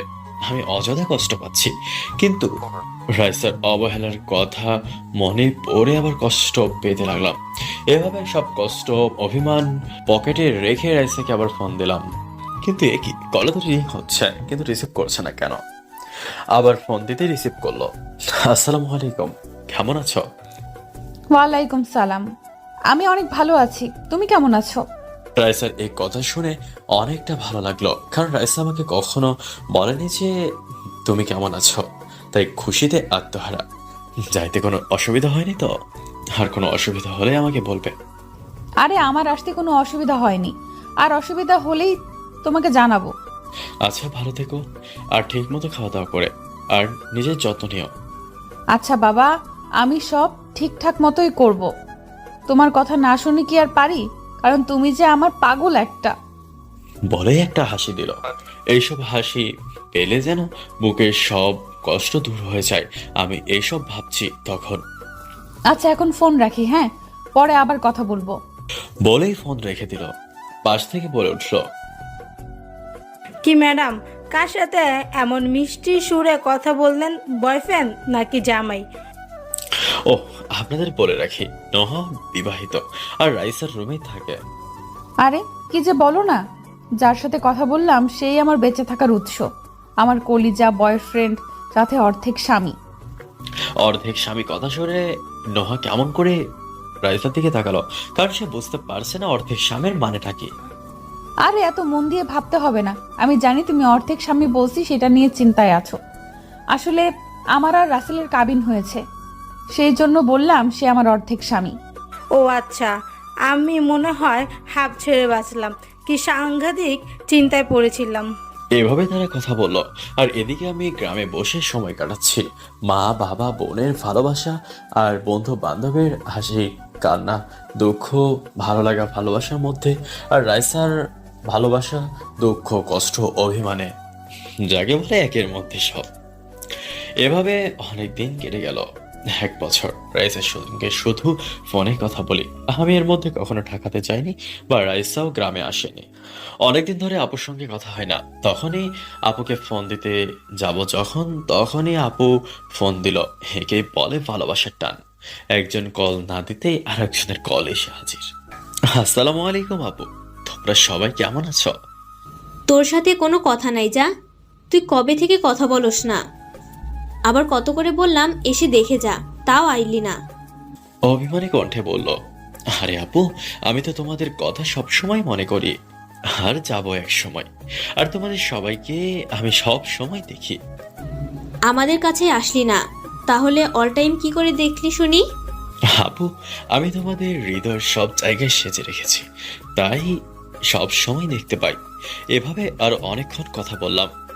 এদিকে আস্তে আস্তে রাইসার পড়া প্রায় শেষ হয়ে এসেছে, আর কিছুদিন পরে নাকি পরীক্ষা হবে।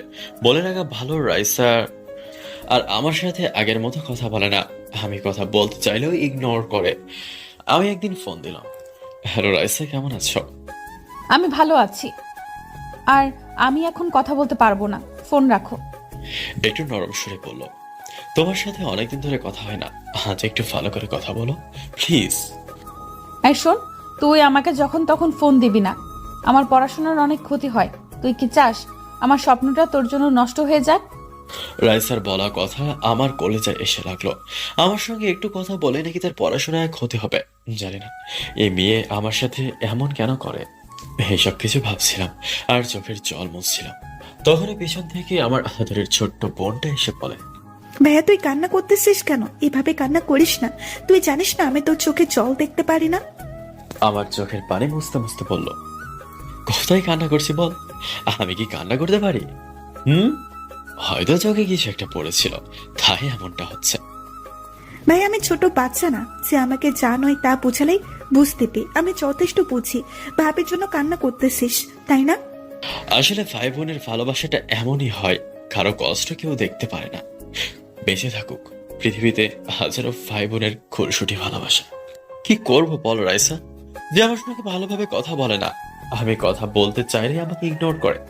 আমি তো তার কোনো স্বপ্নে বাধা দিইনি। ভাই ভাবির পড়াশোনার অনেক চাপ, তাই হয়তো এমন করে। তুই ভাবিস না, দেখবি সব ঠিক হয়ে যাবে। এভাবে আরো অনেকক্ষণ কথা হলো রাইসার সঙ্গে। দেখতে দেখতে পরিবারের ভালোবাসা আর আপনজনের অবহেলায় কেটে গেল 2টা বছর। এদিকে রাইসা এখন বড় একটা হাসপাতালের ডাক্তার। সারা দেশে তার নাম ছড়িয়ে আছে। আর রাইসার সাথে অনেকদিন ধরে আমার কথা হয় না, কারণ সে একজন বড় ডাক্তার আর আমার মতো খেত ছেলের ফোন ধরার সময় তার হবে না, তাই আর আমি তাকে বিরক্ত করি না। আমি একবার তার অ্যাসিস্ট্যান্টের নাম্বার খুব কষ্ট করে জোগাড় করেছিলাম, তারপর তাকে ফোন দিয়ে তার খবর জানতাম শুধু। একদিন রাইসাকে ফোন দিলাম, ফোন রিং হচ্ছে কিন্তু রিসিভ করছে না, হয়তো চিরপরিচিত নাম্বারটা দেখেই। কিছুক্ষণ পর আবার ফোন দিলাম, কি যেন ভেবে রিসিভ করলো। হ্যালো রাইসা, তুমি কেমন আছো? প্রায় অনেকটা সময় চুপ থেকে বলল, হ্যাঁ আমি অনেক ভালো আছি। আমাকে কি তোমার একটাবারও মনে পড়ে না? একটাবারও কি আমার সাথে তোমার কথা বলতে ইচ্ছে করে না? ওই পাশ থেকে রাইসা মনে মনে ভাবছে, মন তো চায় তোর কাছে এক্ষুনি ছুটে চলে আসি, কিন্তু আমি যে নিজেকে প্রতিষ্ঠিত করতে চাই। ভেবে রাইসার চোখের নোনা জল গাল বেয়ে পড়তে থাকলো। হেই রাইসা, কথা বলো। আমি কি এতই অবহেলার পাত্র যে আমার সঙ্গে কথাও বলা যায় না? প্লিজ তুই আর এইভাবে ফোন করিস না, আমি নিজেকে প্রতিষ্ঠিত করতে চাই। বলে রাইসা ফোনটা কেটে দিল, আমাকে আর কোনো কথাই বলতে দিল না। আসলে আমি হয়তো রাইসার যোগ্য না, আর যোগ্য কিভাবে হয়ে বলেন? আমি মাত্র একটা দোকানের কর্মচারী। এইসব কথা ভাবতে ভাবতে চোখের নোনা জল চোখ বেয়ে পড়তে যাচ্ছে, তখনই পকেটটা ভূমিকম্পর মতো করছে, মানে ফোন এসেছে। তাই ফোনের দিকে তাকিয়ে দেখে আব্বু টু ফোন করেছে, তাই ফোনটা রিসিভ করলাম। হ্যালো, আসসালামু আলাইকুম আব্বু, কেমন আছো? ওয়ালাইকুম আসসালাম। আমি ভালো আছি, কিন্তু তোর আপু অসুস্থ। আপুর কি হয়েছে? আর আপু আমাকে কিছু জানালো না কেন? আমি একটু কাঁদো গলায় বললাম, তুই কষ্ট পাবি তাই বলতে মানা করেছে, আর সামান্য জ্বর এসেছে। আমি এখনই আসছি। আমার আপুটা অসুস্থ আর আমি কিভাবে না যেয়ে পারি বলুন? বলে ফোনটা কেটে দিলাম। তারপর আব্বু আম্মু আপুকে বলে বাড়ি থেকে রওনা দিলাম। কিছুক্ষণ পর সিরাজগঞ্জ SI কাউন্টারে এসে বসে আছি। কিছুক্ষণ পর বাস তার নির্দিষ্ট গতিতে আমি আশপাশটা উপভোগ করছি, কারণ আমি এর আগে কখনো ঢাকায় যাইনি তো, তাই আর কি কিছু চিনিও না। কিছুক্ষণ পর বাস একটা বড় ব্রিজের উপর দিয়ে চলতে শুরু করলো। লোকমুখে শুনেছি এইটা নাকি উত্তরবঙ্গে চলাচলের জন্য একমাত্র বঙ্গবন্ধু যমুনা সেতু। ব্রিজটা অনেক বড়, বাস বের হতে অনেক সময় লাগলো। এইসব কিছু ভাবতেছি, তখনই পাশে থাকা একটা মেয়ে বলে উঠলো, হাই ভাইয়া, আমি নুসরাত। আমাকে বলতেছেন? আপনাকে না বলে কাকে বলছি? আপনাকেই বলছি। মেয়েটার ভয়েস আমার অতি পরিচিত লাগছে, মনে হয় আমার অতি কাছের কেউ, তাই বোরকা পরা থাকায় চিনতে পারছি না। হ্যাঁ, আমি রাসেল, আর আপনার নামও অনেক সুন্দর। ধন্যবাদ ভাইয়া। আর আপনি যেইভাবে বলতাছেন ততটা কিন্তু সুন্দর না, যতটা আপনার নামটা সুন্দর।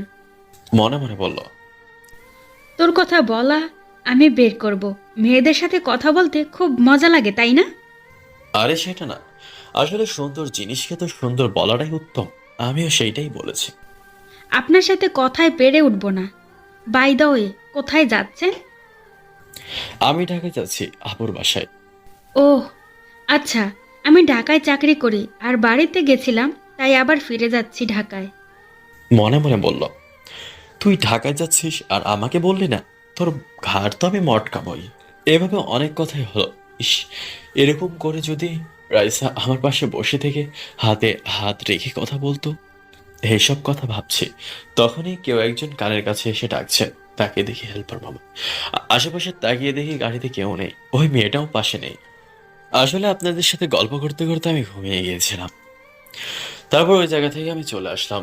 আমি তো এই জায়গার কিচ্ছুই চিনি না, তাই আমি একটা রিক্সাওয়ালা মামাকে বললাম, বাবা এই জায়গাটা কোথায়? একটা ঠিকানা দেখিয়ে বললাম। মামা আপনি ওঠেন, আমি সেখানে পৌঁছে দিয়ে আসি, আপনি 50 টাকা দিয়েন। আমি তো কিছুই চিনি না, তাই রাজি হয়ে গেলাম। একটা মোড় পেরিয়ে রিক্সাটা থামিয়ে বলল, মামা আপনার ঠিকানায় চলে এসেছি, ওই যে দেখেন সেই বাসা। একটা বিশাল বাড়ি দেখিয়ে বলল। আমি এগুলো ভাবছি না, আমি ভাবছি এতটুকু পথ 50 টাকা। মামা এতটুকু পথ 50 টাকা কি করে নিলেন? আপনি তো আর চেনেন না যে জায়গাটা কোথায়, তার টাকা দিন। আমি টাকাটা দিয়ে বাড়ির সামনে আসলাম। দেখছেন ভাই, ঢাকা শহর এমনই, টাকায় সব চলে। আমি কথাগুলো ভাবতে ভাবতে সোজা বাড়ির ভিতরে ঢুকতে যাব যখন, তখনই একটা লাঠি আমার পথ আটকালো। এই মিয়া, এইভাবে হন হন করে কোথায় যান? দেখুন, আমি এই বাড়িতে যাব, আর যেতে দিন। না, আপনি যেতে পারবেন না। চলে যান এখান থেকে, না হলে গাড় ধাক্কা দিয়ে বের করব। আমাদের কথা শুনে একটা ভদ্রলোক আসলো আর বলল, এই লতিফ, ছেলেটা কে? আর তুই তার সাথে এমন করতেছিস কেন? স্যার, এই ছেলেটা আমাকে না বলেই বাড়ির ভিতরে ঢুকে গেছে। আমাকে দেখিয়ে বলল, এই ছেলে, তুমি কে আর এখানে কেন? স্যার, আমি গ্রাম থেকে এসেছি, আমার নাম রাসেল, আর এখানকার শফিউল ইসলাম এবং তার বউ এবং তার মেয়ে ঐশী আমার আপু হয়, এবং আমি তাকে চিনি। তার মানে তুমি সেই ছেলে যাকে আমার বউ বড় ভাই বানিয়েছে, আর তুমি আমার শ্বশুরের জীবন বাঁচিয়েছো। আসো আসো, ভেতরে আসো। তারপর সেখান থেকে চলে আসলাম, বুঝলাম দুলাভাই আপুর মতো অনেক ভালো। তারপর ভিতরে যেতেই দুলাভাই জোরে করে বলল, ঐশী, দেখে যাও কে এসেছে, আর বাবা মা এখানে আসেন। ডাক শুনে সবাই চলে আসে। আপু এসে আমাকে জড়িয়ে ধরে কান্না করে দেয়। ভাই, তুই সত্যি আমার মায়ের পেটের ভাই না হলেও তার থেকে কোনো অংশে কম না। আমার অসুস্থতার কথা শুনেই চলে এসেছিস। আপু, এভাবে বলে আমাকে ছোট করো না। বোনের বিপদে ভাই এগিয়ে আসবে না তো কে আসবে? বাবা মার পায়ে ধরে সালাম করলাম। তারপর আপু আমাকে একটা রুম দেখিয়ে বলল, রাসেল, এটা তোর রুম। পছন্দ হয়েছে তো নাকি? আপু কি যে বলবা, আজকে জীবনের প্রথম এমন আর অনেক পছন্দ হয়েছে। শুনে খুশি হলাম। তখন পিছন থেকে একটা বাচ্চা কণ্ঠে বলে উঠলো, আম্মু, এই আঙ্কেলটাকে আগে তো কখনো দেখিনি আমাদের বাসায়। আমাকে দেখিয়ে বলল, তার মানে এটাই আপুর বাচ্চা আবির। বাবা, এটা হচ্ছে তোমার সেই রাসেল মামা, তুমি যাকে দেখতে চাইতে। আমাকে দেখিয়ে বলল। আমি বাচ্চাটাকে কোলে তুলে নিয়ে বললাম, মামা তুমি কেমন আছো? মামা, আমি অনেক ভালো আছি, আর এখন আরো বেশি ভালো হয়েছি। মামা, আমাকে বিকালে ঘুরতে নিয়ে যাইতে হবে কিন্তু। আবির, এগুলা কি হচ্ছে? তোমার মামা এখানের কিছুই চেনে না, তুমি জানো না? ধমক দিয়ে বলল, আপু তুমি আমার মামাকে বকলে কেন? আমি আমার মামাকে নিয়ে ঘুরতে যাব। তোদের যা ইচ্ছা করিস, আমি গেলাম। বলে চলে গেল। এভাবে সবাই কথা বলতে বলতে বিকাল হয়ে গেল। তারপর আমি আবিরকে নিয়ে একটা রিক্সা নিয়ে পার্কে চলে আসলাম। মামা, আমি আইসক্রিম খাবো, আমাকে আইসক্রিম এনে দাও। আচ্ছা মামা, চলো তোমাকে আমি আইসক্রিম কিনে দিই। আমার প্রাণের ভাগিনা আইসক্রিম খাওয়ার বায়না ধরেছে, তাই আমি তাকে নিয়ে আইসক্রিম কিনে দিই। এই মামা, 2টা চকলেট ফ্লেভারের আইসক্রিম দিন তো। আচ্ছা মামা, দাঁড়ান, এখনই দিতাছি। বলেই আবিরের হাতে 2টা আইসক্রিম সুন্দর করে দিয়ে দিল। আমিও টাকাটা দিয়ে দিলাম। তারপর আমি সামনে তাকাচ্ছি। সামনে তাকিয়ে এমন জিনিস দেখতে পাবো আমি কখনো ভাবতে পারিনি। কি দেখে আমি এরকম চমকে উঠলাম আপনাদের নিশ্চয়ই জানতে ইচ্ছে করছে, তাই না? তাহলে চলুন। আমি দেখছি রাইসার মতো একটা মেয়ে একটা ছেলের সাথে পার্কে বসে বাদাম খাচ্ছে। আমি এই দৃশ্যটা এখানে এসেছিলাম রাইসা না, রাইসার মতন দেখতে না, এটা রাইসাই। আমার বুকের ভেতরটা দুমড়ে মুচড়ে যাচ্ছে, চোখের পানিটা মুছে সামনে যেতে চাচ্ছি, কিন্তু একই তারা তো আর সামনে নেই। গেলটা কোথায়? মামা, তুমি এমন করে কি খুঁজতেছো? অনেক সময় ধরে দেখলাম তুমি এমন করতেছো। তারপর চলো আমরা বাসায় চলে যাই। তারপর আমি আর আমার মিষ্টি ভাগিনা বাসায় চলে আসলাম। বাসায় আসার পর, কি আবির, মামার সাথে কিরকম ঘুরলা শুনি? আম্মু, অনেক ঘুরেছি আর আইসক্রিমও খাইছি। আমার মামা অনেক ভালো, আমার মামা অনেক ভালো, তোমার মতো না যে আমি চাইলেই কিনে দেবে না। কি, মামাকে পেয়ে এখন মায়ের নামে বদনাম করা হচ্ছে? বলে সবাই হেসে ফেললাম। আসলে সবাই অনেক মজাদার মানুষ। তারপর রুমে আসলাম। রাইসা তো তাকে ফোন করতে নিষেধ করেছে, তাহলে কি করি না, ফোন করলামই। একবার রিং হতেই ফোনটা রিসিভ করলো। মনে হয় আমার ফোন পাবার অপেক্ষায় ফোন হাতে নিয়ে বসেছিল। হ্যালো, আসসালামু আলাইকুম ডাক্তার ম্যাডাম, কেমন আছেন? আর যদি 5টা মিনিট কথা বলার অনুমতি দিতেন।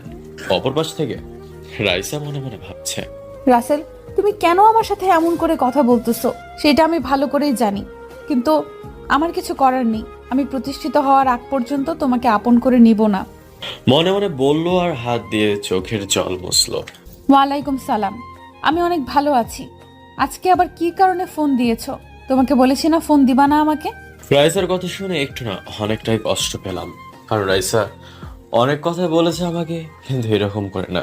ডাক্তার ম্যাডাম, আমি জানি আপনি ডক্টর, আপনার সঙ্গে আমার কথা বলার যোগ্যতা নেই, তবুও যে মনটা মানে না, জানেন মনটা খুব খারাপ। আমার খেয়ে আমার পরে মনটা শুধুই আপনার কাছেই থাকে। আমার কথা একটুও শোনে না। রাইসা মনে মনে বলে, শুনবে কেন? তোমার মনটা যে শুধুই আমার, তাই তো আমার জন্য ছটফট করে। আমি যখন থাকবো না তখন আপনার তো খুব ভালোই লাগবে, তাই না? আমার মতো তো আর আপনাকে কেউ বিরক্ত করবে না। ওই পাশ থেকে রাইসা বলে চোখটা মুছলাম। ওই পাশ থেকে রাইসা একটু চিন্তিত স্বরে বলল, এই তুই থাকবি না মানে? কোথায় যাবি? আচ্ছা ম্যাম, আপনার মূল্যবান সময় নষ্ট করে এই হতভাগার সঙ্গে কথা বলার জন্য ধন্যবাদ। দোয়া করি আপনার ইচ্ছেগুলো যেন পূরণ হয়। বলেই ফোনটা কেটে দিলাম। কি আর করব, হয়তো সে আমার সঙ্গে কথা বলতে চায় না। একটু আগের কথাগুলো রাইসার আর এখন মনে পড়ে না। এদিকে রাইসা মনে মনে বলছে, আমি জানি আমার প্রতিটি কথা তোমার হৃদয়কে চূর্ণ বিচূর্ণ করে দেয়। জানি অনেক কষ্ট হয় তোমার, আর কিছুদিন কষ্ট করো। শুধু এইটা জেনে রাখো, এই রাইসা তোমার ছাড়া আর কারোরই না। কান্না করে করে বলল। তখন পাশ থেকে, আচ্ছা রাইসা, তুই যদি রাসেল ভাইয়ের জন্য এতটাই কষ্ট পাস, তাহলে তাকে বলিস না কেন যে তুইও তাকে ঠিকই আগের থেকেও বেশি ভালোবাসোস। তুই যে শুধুই তার। শোনো, আমি ওকে ভালো করে চিনি। আমি বললেই ও আমার কাছে ছুটে চলে আসবে। আমি তখন আমার স্বপ্ন পূরণ করতে পারবো না। বৃষ্টিকে জড়িয়ে ধরে বলল, তুই এখন একজন দেশের নামকরা ডাক্তার, তাহলে আর কি করতে চাস?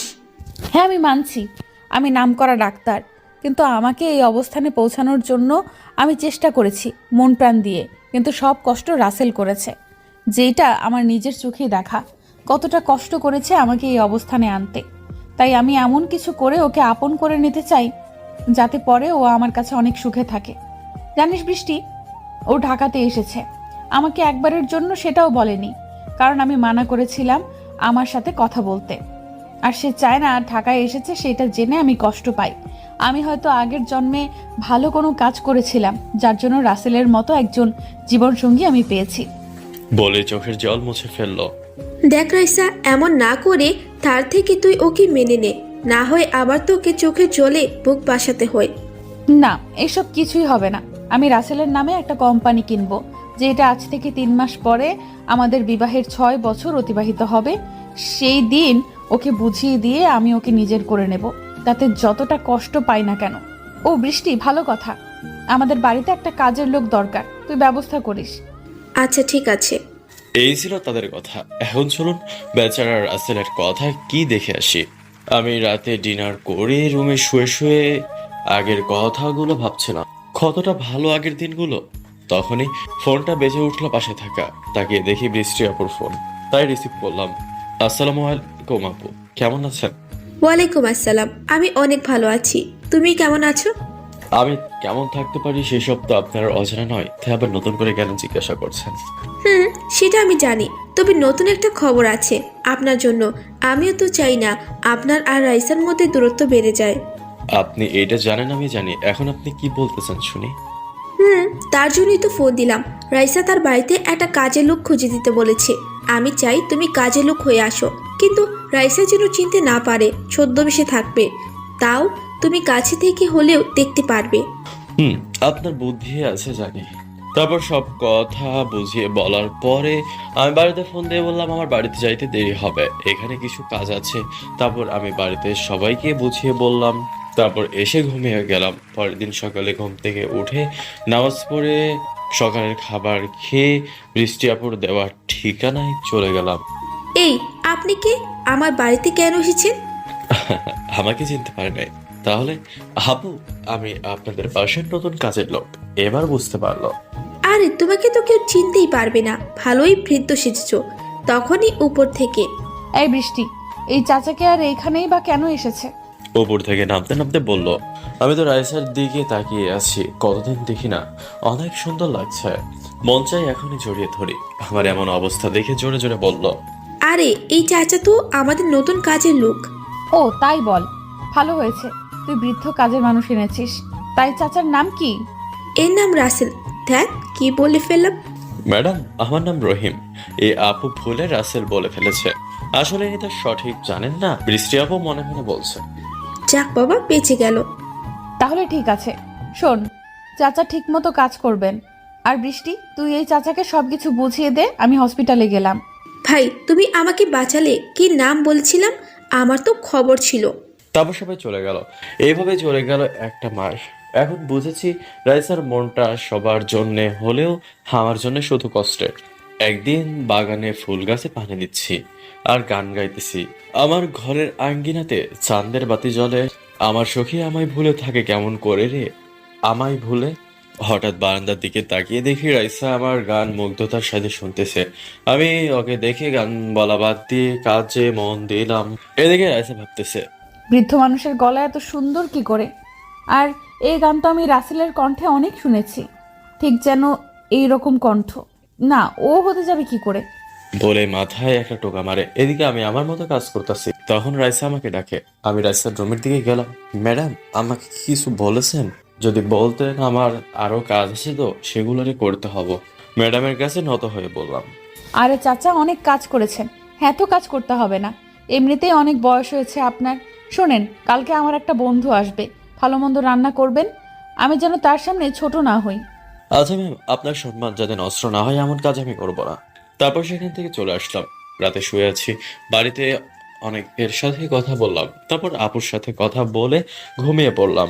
এদিকে রাইসা ভাবতেছে, কি ব্যাপার, রাসেল আমাকে একটা মাস হলো ফোন দেয় না কেন? আমি তো কিছুই বুঝতে পারছি না। যে মানুষটাকে 1000 বার মানা করা সত্ত্বেও বারবার ফোন করে খবর নিত, এখন আবার কি হলো? কিছু হয়নি তো? বলে রিয়ার কাছে ফোন দিল।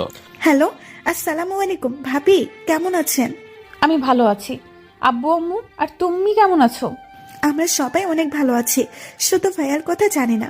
মনটা ছোট করে বলল, কেন, তোমার ভাইয়ের কি হয়েছে? ভাইয়া তো ঢাকায় গেছে ঐশাপুদের বাসায়, 1 মাসের বেশি সময় হয়ে গেছে, আর বলেছে কাজ করবে। তারপর আর অনেক কথা বলে রাইসা ফোনটা কেটে দেয়। তারপর ভাবতে থাকে, তাহলে পাগলটা আছে কোথায়? না, আজ একটু আপুদের বাসায় যাব। আব্বু আম্মু আপুটা অনেক ভালো। ভাবতে ভাবতে ঘুমিয়ে পড়ে। পরের দিন সকালে উঠে আমি বাড়ির সব কাজ করলাম। শেষ করলাম। এর মধ্যে ম্যাডামের বন্ধুটা চলে এসেছে। শালারে দেখে তো আমার মেজাজটা গরম হয়ে গেল। এই সেই দিনের লোকটা, শালারে যে কি করবো। হাই আশিক, কেমন আছিস? আর আসতে কোনো সমস্যা হয়নি তো? আরে না, আমি অনেক ভালো আছি। তুমি থাকতে আমার কি কিছু হতে পারে নাকি? কথাটা শুনে আবার খুব খারাপ লাগলো। আমাকে হয়তো দিনে দিনে ভুলে যাবে, আর আমি তাকে আপন করব বলে কষ্ট পাচ্ছি। এই রহিম চাচা, খাবার পরিবেশন করো তাড়াতাড়ি, আর এইখানে 3টা কফি বানিয়ে নিয়ে আসো। আচ্ছা ম্যাডাম, আমি এই গেলাম আর এলাম। তারপর কফি এনে একে একে সবাইকে কফি দিচ্ছি। যখন আশিককে কফি দিতে যাব, তখন আমার হাত ফসকে কফিটা আশিকের গায়ে পড়ে যায়। তখন রাইসা উঠে এসে এমন একটা কাজ করলো, আমার চোখ বিশ্বাসই করতে পারছে না। আর বৃষ্টির চোখ তো উপরে উঠে যাওয়ার মতো অবস্থা। তাহলে চলো শুনে আসি কি ঘটনা ঘটেছে, যার জন্য সবাই অবাক। রাইসা উঠে এসে ঠাস ঠাস করে থাপ্পড় দেয়। দেখে কাজ করতে পারেন না? দেখলেন তো, ওর কাপড়টা নষ্ট করে ফেললেন। এখন যান এখান থেকে। আমি চোখের নোনা জল মুছে সেখান থেকে উঠে চলে আসলাম। অনেক কষ্ট হচ্ছে, ভুল তো মানুষই করে। ওইদিকে রাইসা, তুই এটা ঠিক করলি না। চাচার গায়ে হাত তুলতে তোর বিবেকে বাঁধলো না? কি করে পারলি তুই এটা করতে? আমার কিছু খেয়াল ছিল না রে। আসলে আশিক কতটা ছোট হয়ে গেল, সেটাই বেশি ভাবছি আমি। আসলে পর মানুষের জন্য কোনো দরদ ঠিকই ছিল না, কিন্তু নিজের আপন মানুষটার জন্য তো একটুও না। বুঝতে পারবি বলেই বৃষ্টি সেখান থেকে উঠে আমার কাছে চলে আসে। রাইসা, আসলে এই কাজটা করা তোমার ঠিক হয়নি। সে তো তার ইচ্ছাকৃতভাবে তোমার উপর ফেলেনি, হঠাৎ পড়ে গেছে। আজকে তো আর কিছু হলো না, তাই আমি আজকে আসি বলেই আর কিছু না শুনে চলে আসে। আসলে আমি এটা কি করে করতে পারলাম? এইভাবে একটা বৃদ্ধ মানুষের গায়ে আঘাত করলাম। না, তার কাছে আমার ক্ষমা চাইতেই হবে। তাই আমার রুমের দিকে আসতে থাকে। আমি দুঃখিত, তোমাকে এখানে আসতে বললে আজকে আমার মায়েরটা খেতে হতো না। আমাকে ক্ষমা করে দিও আর চলে যাও এখান থেকে। এখানে থাকলে শুধু তোমার কষ্টই হবে। পিছন থেকে কার কষ্ট হবে শুনি একটু? এটা শুনে আমি আর বৃষ্টি দুইজনেই ভয় পেয়ে যাই, যদি সবটা জেনে যায়। না রে, রহিম চাচাকে আর এক কাজিনের কথা বলছিলাম। আসলে আমার কাজিনকে রহিম চাচা চেনে, সেজন্য। এই মেয়েটার মাথায় বুদ্ধি আছে বলতে হবে। ঠিক সময় ঠিক সূত্র দিয়ে অঙ্কের ফল বের করে। ও আচ্ছা, বৃষ্টি তুই সর, আমি রহিম চাচার সাথে কিছু কথা আছে, একটু সাইডে আয়। তখন বৃষ্টি সাইডে চাই। আমি চিন্তায় আছি কি করবে, যে কাছে আসতে হবে। তখনই রহিম চাচা, আমাকে ক্ষমা করে দিন। আসলে তখন আমার মাথা ঠিক ছিল না। আপনার গায়ে হাত উঠানো আমার ঠিক হয় নাই। আমি সত্যিই অনুতপ্ত এই বিষয়টার জন্য। ম্যাডাম, এমনটা বলবেন না। আমারই ভুল ছিল, আমার উচিত ছিল সাবধানে কাজ করা। আপনি তো আমার ভুল ধরিয়ে দিয়েছেন, এতে আপনার কোনো ভুল নেই। আসলে আশিক বৃষ্টিকে পছন্দ করে, তাই এখানে এসেছিল বিয়ের কথা বলতে। আর আপনার ওই কাজ দেখে আমার রাগ উঠে যায়। এইটা শুনে আমি খুব খুশি হলাম, কারণ আমি যা ভেবেছিলাম ঠিক তা না। আচ্ছা ঠিক আছে, আর বৃষ্টি মামনির সাথে তা খুব ভানাবে। কিন্তু আপনার এই ভুলের জন্য আশিক আমাকে কথা শুনিয়ে চলে গেছে। আমি আপনাদের কাছে ক্ষমা চাচ্ছি, আমার জন্য আপনাদের অনেক বড় ক্ষতি হয়ে গেল। দয়া করে আমাকে ক্ষমা করে দিবেন। এভাবে আরো অনেক কথা হলো। একদিন সকালে বাসায় চিল্লির শব্দ শুনে আমি ভিতরে আসি। ভিতরে এসে দেখি কাজের মেয়েটা মেঝেতে পড়ে আছে। এই জরিনা, তোর কি হলো? এমন করে পড়ে গেলি কেন? কিন্তু জরিনার কোনো কথা নেই, নিস্তব্ধ দেহ নিয়ে মাটির সাথে পিষে আছে, ঝাঁকুনি দিচ্ছে শুধু। বাসার সবাই চিন্তিত হয়ে পড়লো। আমার আর বুঝতে বাকি রইল না জরিনার কি হয়েছে। তাই রাইসা ম্যাডাম, আপনি আপনার পায়ের জুতা খুলে জরিনার নাকে ধরেন। আমার কথা শুনে তো তারা রাগে ফায়ার। তাদের মনে হচ্ছে আমি এমন টাইমেও মজা করছি। চাচা, মজা করারও কিন্তু একটা সময় থাকে। দেখতেছেন মেয়েটা অসুস্থ, আর আপনি মজা করতে ব্যস্ত। হ্যাঁ, আপনি মজা করছেন কেন? আরে আপনারা আমাকে ভুল বুঝতেছেন। আমি আপনাদের সাথে মজা কেন করব? আপনি জুতা শুকিয়ে দেখুন না কি হয়। আচ্ছা রাইসা, চাচা যখন বলতেছে একটু জুতা শুকিয়ে দেখ, তো কি হয়? আচ্ছা ঠিক আছে, তবে যদি খারাপ কিছু হয় তাহলে চাচার কিন্তু খবর আছে। তারপর জরিনার নাকে জুতা শোকাতে জরিনার আস্তে আস্তে ঝাঁকুনি ঠিক হয়ে যায়। তারপর কিছুক্ষণ পর স্বাভাবিক হয়ে যায়। হ্যাঁ রে, আমি একজন ডাক্তার হয়ে যেটা পারলাম না, আর চাচা সেটা করে দিল। আপনাকে অনেক অনেক ধন্যবাদ চাচা। তবে এইটা জানলেন কেমনে যে জুতা শুকালে এই রোগ ঠিক হয়? আসলে ধন্যবাদ ঠিক করবেন না, আমরা তো গ্রামের মানুষ। এই রোগটা হচ্ছে পিবি রোগ। এই রোগটা যখন হয় শুধু শরীরে ঝাঁকুনি দেয় আর মানুষ পানির দিকে যেতে চায়। চামড়ার জুতা শুকালে ঠিক হয়ে যায়। যাক, আপনি জানতেন বলেই আজ জরিনার কোনো সমস্যা হলো না। এভাবে আরো কথা বলে যে যার কাজে চলে যায়। আমি আর বাগানে না গিয়ে রান্নাঘরে যেতে গেলে রাইসা আমাকে থামিয়ে বলে, আচ্ছা চাচা, আপনার কি ভালো কোনো পোশাক নেই? সেই প্রথম থেকেই দেখছি আপনি এই পুরনো পোশাক পরেন। আসলে ম্যাম, আমি তো আধুনিক না যে আমার কাছে নতুন পোশাক থাকবে। আমার কাছে এগুলোই ভালো মনে হয়। এইটা ঠিক বলেছেন, কিন্তু আপনার কথা বলার ধরনটা পুরাই আমার পাগলটার মতো। ম্যাডাম, মানে আপনার পাগলটা বুঝলাম না। না এমনি, আপনি বুঝবেন না। চলেন আপনাকে নিয়ে শপিং মলে যাই, কিছু পোশাক কিনে দেব।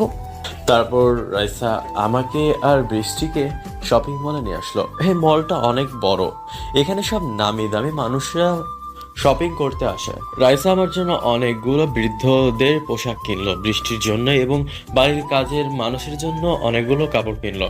কিন্তু আমি অবাক হয়ে গেলাম, রাইসা কার জন্য আরো 6টা এক্সট্রা প্যাকেট কিনলো কাপড়ের। আমি এসব ভাবছি, তখনই দেখছি আপু আর দুলা ভাই মলের ভেতরে ঢুকছে। এই যা, এখন কি হবে? আমাকে তারা চিনবে না এই অবস্থায়। কিন্তু রাইসাকে দেখে তারা সামনে গেল। আসসালামু আলাইকুম আপু, কেমন আছেন? ওয়ালাইকুম আসসালাম। আমি অনেক ভালো আছি, তুমি কেমন আছো? আমিও ভালো আছি। আপনারা হঠাৎ এখানে? আর বলিও না, এটা তোমার দুলাভাই।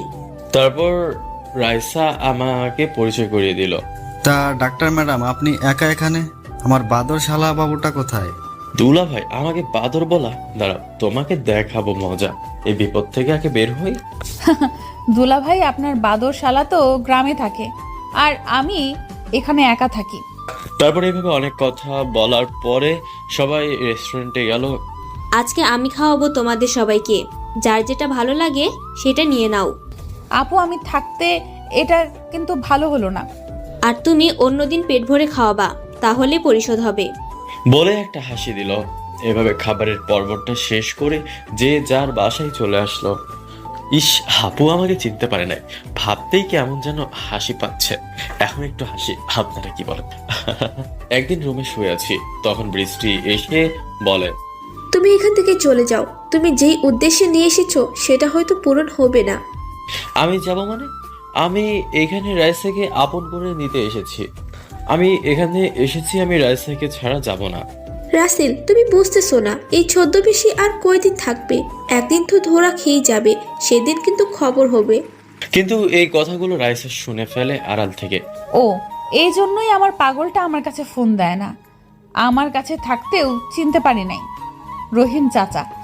হাততেই হাসি পায়, ছদ্মবেশে ভালোই লাগছে। বলেই সে চলে যায়। আমার একটা কথাই, আমি রাইসাকে ছাড়া এখান থেকে যাব না, আমি যে বিপদে পড়ি না কেন। এভাবে চলে গেল আরো 2টা সপ্তাহ। আগামী সপ্তাহে নাকি রাইসাদের বাড়িতে অনুষ্ঠান হবে। আপনাদের দাওয়াত দেওয়া আমার কর্তব্য, আপনারা আসবেন, কিন্তু খাবার পাবেন কিনা সেইটা আপনাদের ভাগ্য। রহিম চাচা, আগামীকাল শুক্রবার আমার জীবনের চরম এক সুখের দিন। আমি আমার সবচেয়ে দামি জিনিসটাকে কাছে পাবো, তাই একটা অনুষ্ঠানের আয়োজন করেছি। সব কাজ কিন্তু আপনাকেই করে দেখাতে হবে। আচ্ছা ম্যাডাম, আমি সবকিছু ঠিকঠাক মতো করব, আপনি কোনো চিন্তা করবেন না। একটু কষ্ট দিই, কি বলেন আপনারা? এই যে শোনেন, ওই দিন কিন্তু আমার হবু শ্বশুর বাড়ি থেকে অনেক মানুষ আসবে, তাদের আবার অসম্মান করিয়েন না। রাইসার কথাটা শুনে আমার চোখ দিয়ে পানি হাজির। যে কোনো সময় পানি চোখ দিয়ে নিচে গড়িয়ে পড়বে। আচ্ছা ম্যাডাম, ঠিক আছে, মনটা ছোট করে বললাম। তারপর সেখান থেকে চলে আসলাম। আমি রাতে বিছানায় শুয়ে শুয়ে ভাবছি কি যে হবে জানি না। রাইসা যে বলল তার হবু শ্বশুরের বাড়ি থেকে মানুষ আসবে, তাহলে কি রাইসা আমাকে ভুলে যাবে? আমি ওকে যেন বাঁচতে পারবো না। ও কেন বোঝে না? আমি তো ওর কোনো চাওয়া পাওয়াতে কোনো বাধা দিইনি। আমার কি দোষ ছিল? এইসব কথা ভাবছি আর চোখের নোনা জল মুছছি। তখনই বাইরে থেকে কেউ একজন আমার রুমে ঢুকলো। আমি তাকিয়ে দেখে তো অবাক, রাইসা আমার রুমে এসেছে। রাইসা তো আগে কোনো দিনও আমার রুমে আসেনি, তাহলে আজকে কি মনে করে? কি ব্যাপার চাচা, আমাকে দেখে অবাক হলেন যে? আমি আসতে পারি না নাকি?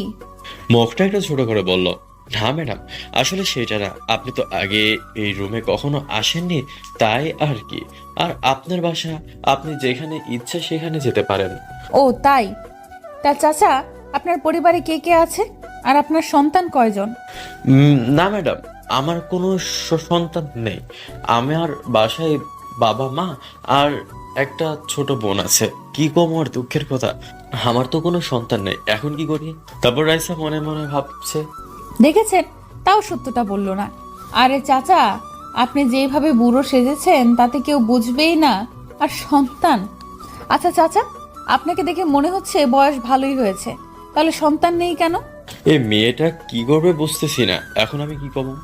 আসলে আমার কাবিনটা শুধু হয়েছিল, কিন্তু কালেমা হয় নাই। আর আমার বউ তার বাবার বাড়িতে থাকে। তাই নাকি? খুব কষ্টের কথা এটা। তা আপনি চাচিকে আনতে যান নাই কেন? সে যে আমার জীবনে আসতে চায় না, তো নিয়ে আসবো কেমনে? সে যে এখন অন্যজনের স্বপ্ন দেখে। চোখের পানি মুছতে মুছতে বললাম, ইসরে, আমার পাগলটা না জেনেই শুধু কষ্ট পাচ্ছে। জানোয়ার আর একটু কষ্ট পেতে হবে না, মনে মনে বলল রাইসা। আচ্ছা চাচা, আমি এখন আসি, আর দোয়া করি চাচি যেন আপনার জীবনে ফিরে আসে। বলে চলে গেল। ইসরে, একটু জন্য বেঁচে গেলাম, আর একটু হলেই ধরা খেয়ে যেতাম। বলতে বলতে কখন যে ঘুমিয়ে গিয়েছি জানি না।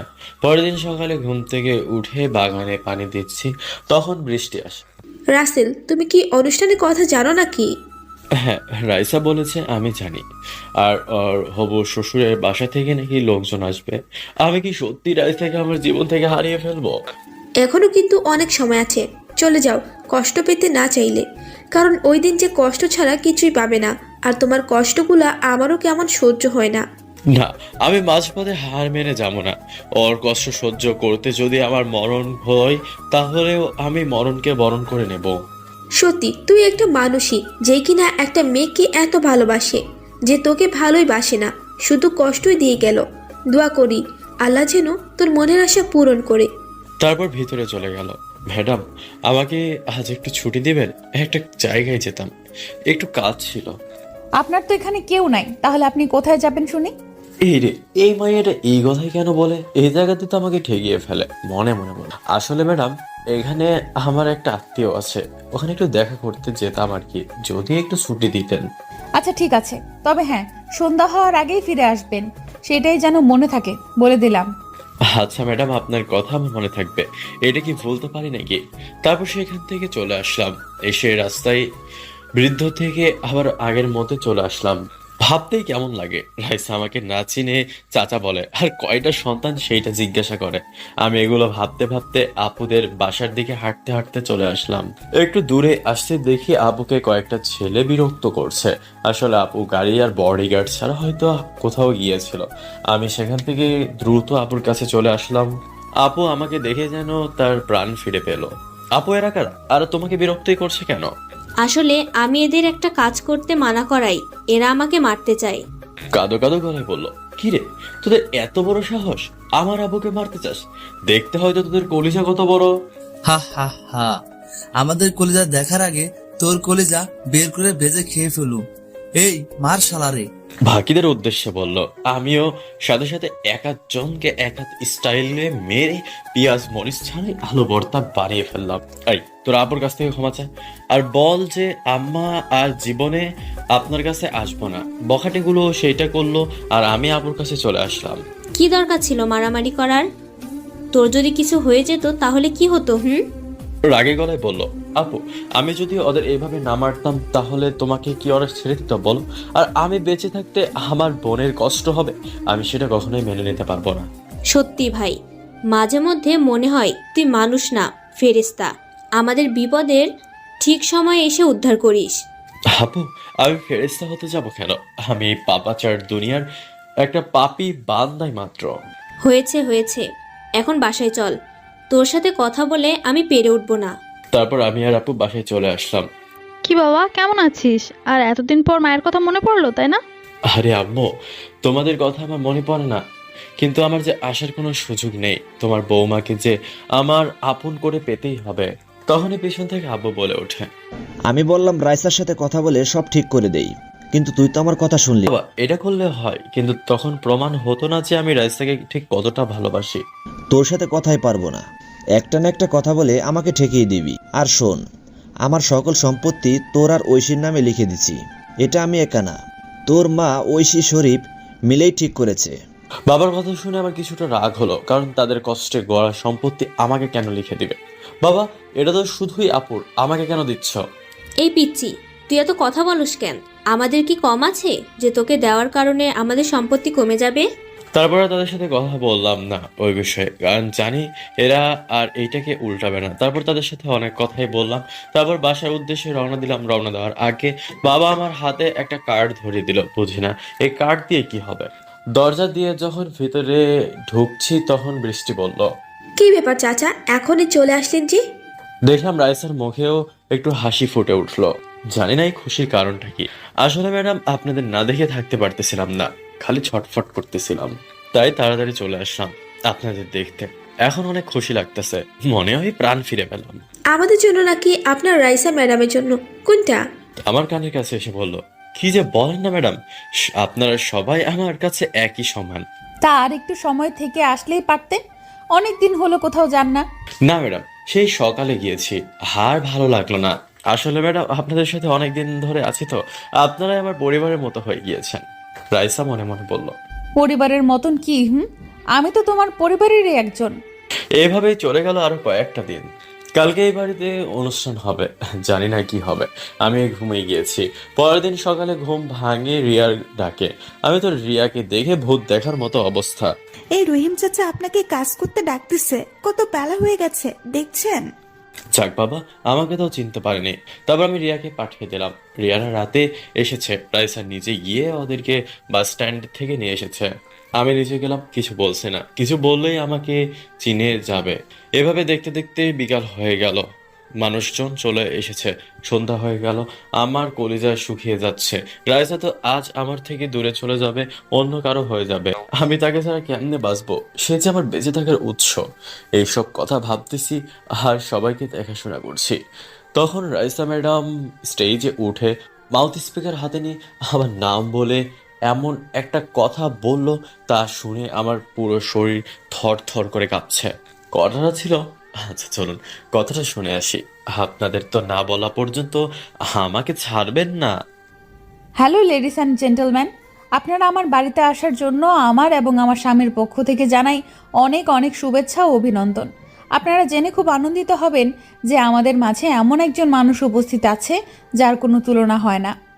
সবাই তো এই কথা শুনে কানাকানি শুরু করে দিল, কে সেই মানুষ, কে সেই মানুষ। আপনারা অবশ্যই চিন্তায় আছেন এটা ভেবে যে কে সেই মানুষ। তাহলে শুনুন, সে হলো আমার বাড়ির কাজের লোক রহিম চাচা।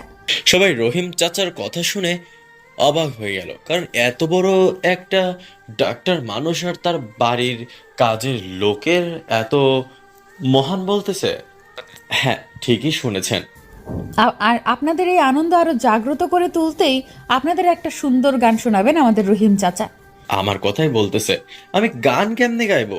আমি যেখানে সবার সামনে কথাই বলতে পারি না। এই কথাটা শুনে সবার করতালি আমার কানে ভেসে আসলো। রাইসা স্টেজে যাওয়ার জন্য আমাকে অনুরোধ করছে।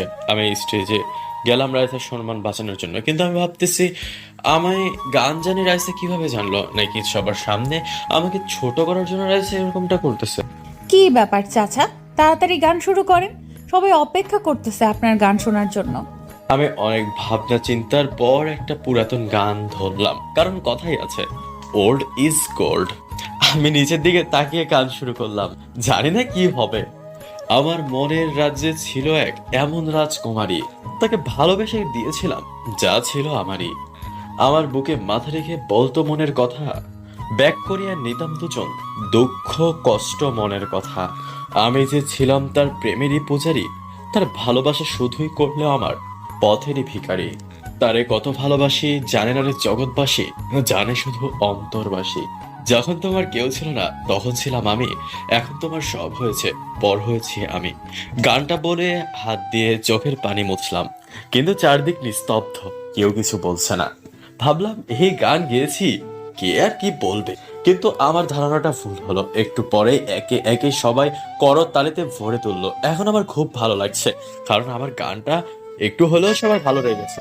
তখন পাশ থেকে একজন বলে উঠলো, রাইসা মামনি, তোমার বাড়ির কাজের লোক তো অনেক সুন্দর গান বলতে পারে। তার গান শুনে আমি মুগ্ধ। তাকে আমি খুশি হয়ে কিছু পুরস্কার দিতে চাই, তুমি যদি নিতে। আঙ্কেল, এটা তো খুবই ভালো কথা যে আপনি চাচার কণ্ঠে মুগ্ধ হয়ে পুরস্কার দিচ্ছেন। তারপর সে আমার হাতে 10,000 টাকা দিয়ে দিল। এই দেখে এ কি, সবাই একে একে আমাকে পুরস্কার দিতে লাগছে।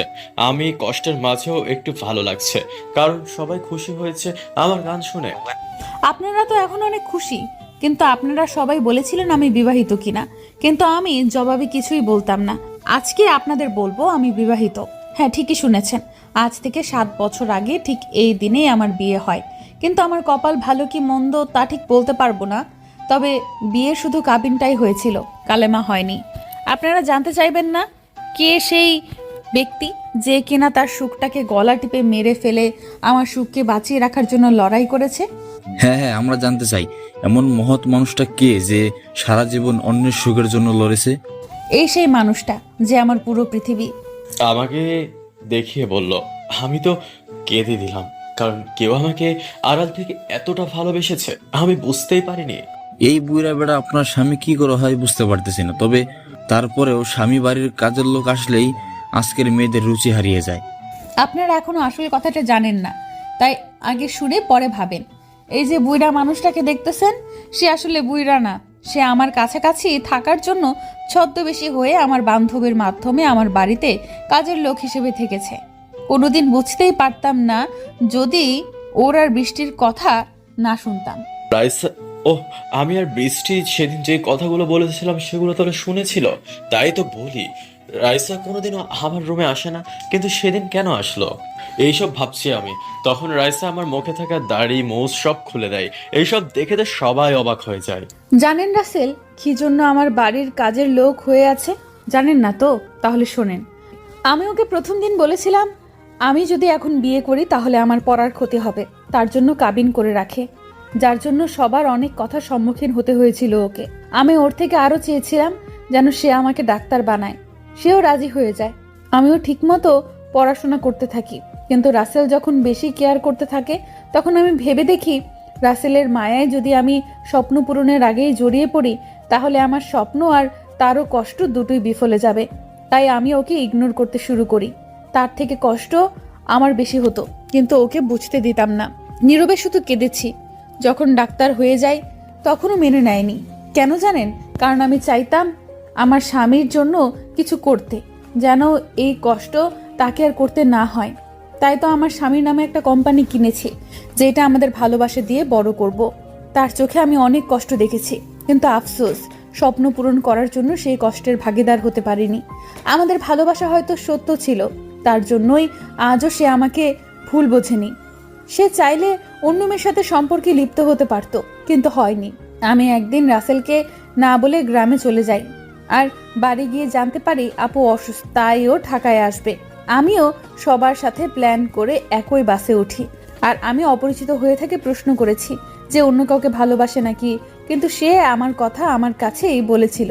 সে জানতো না আমিই ছিলাম বাসের সেই মেয়েটি।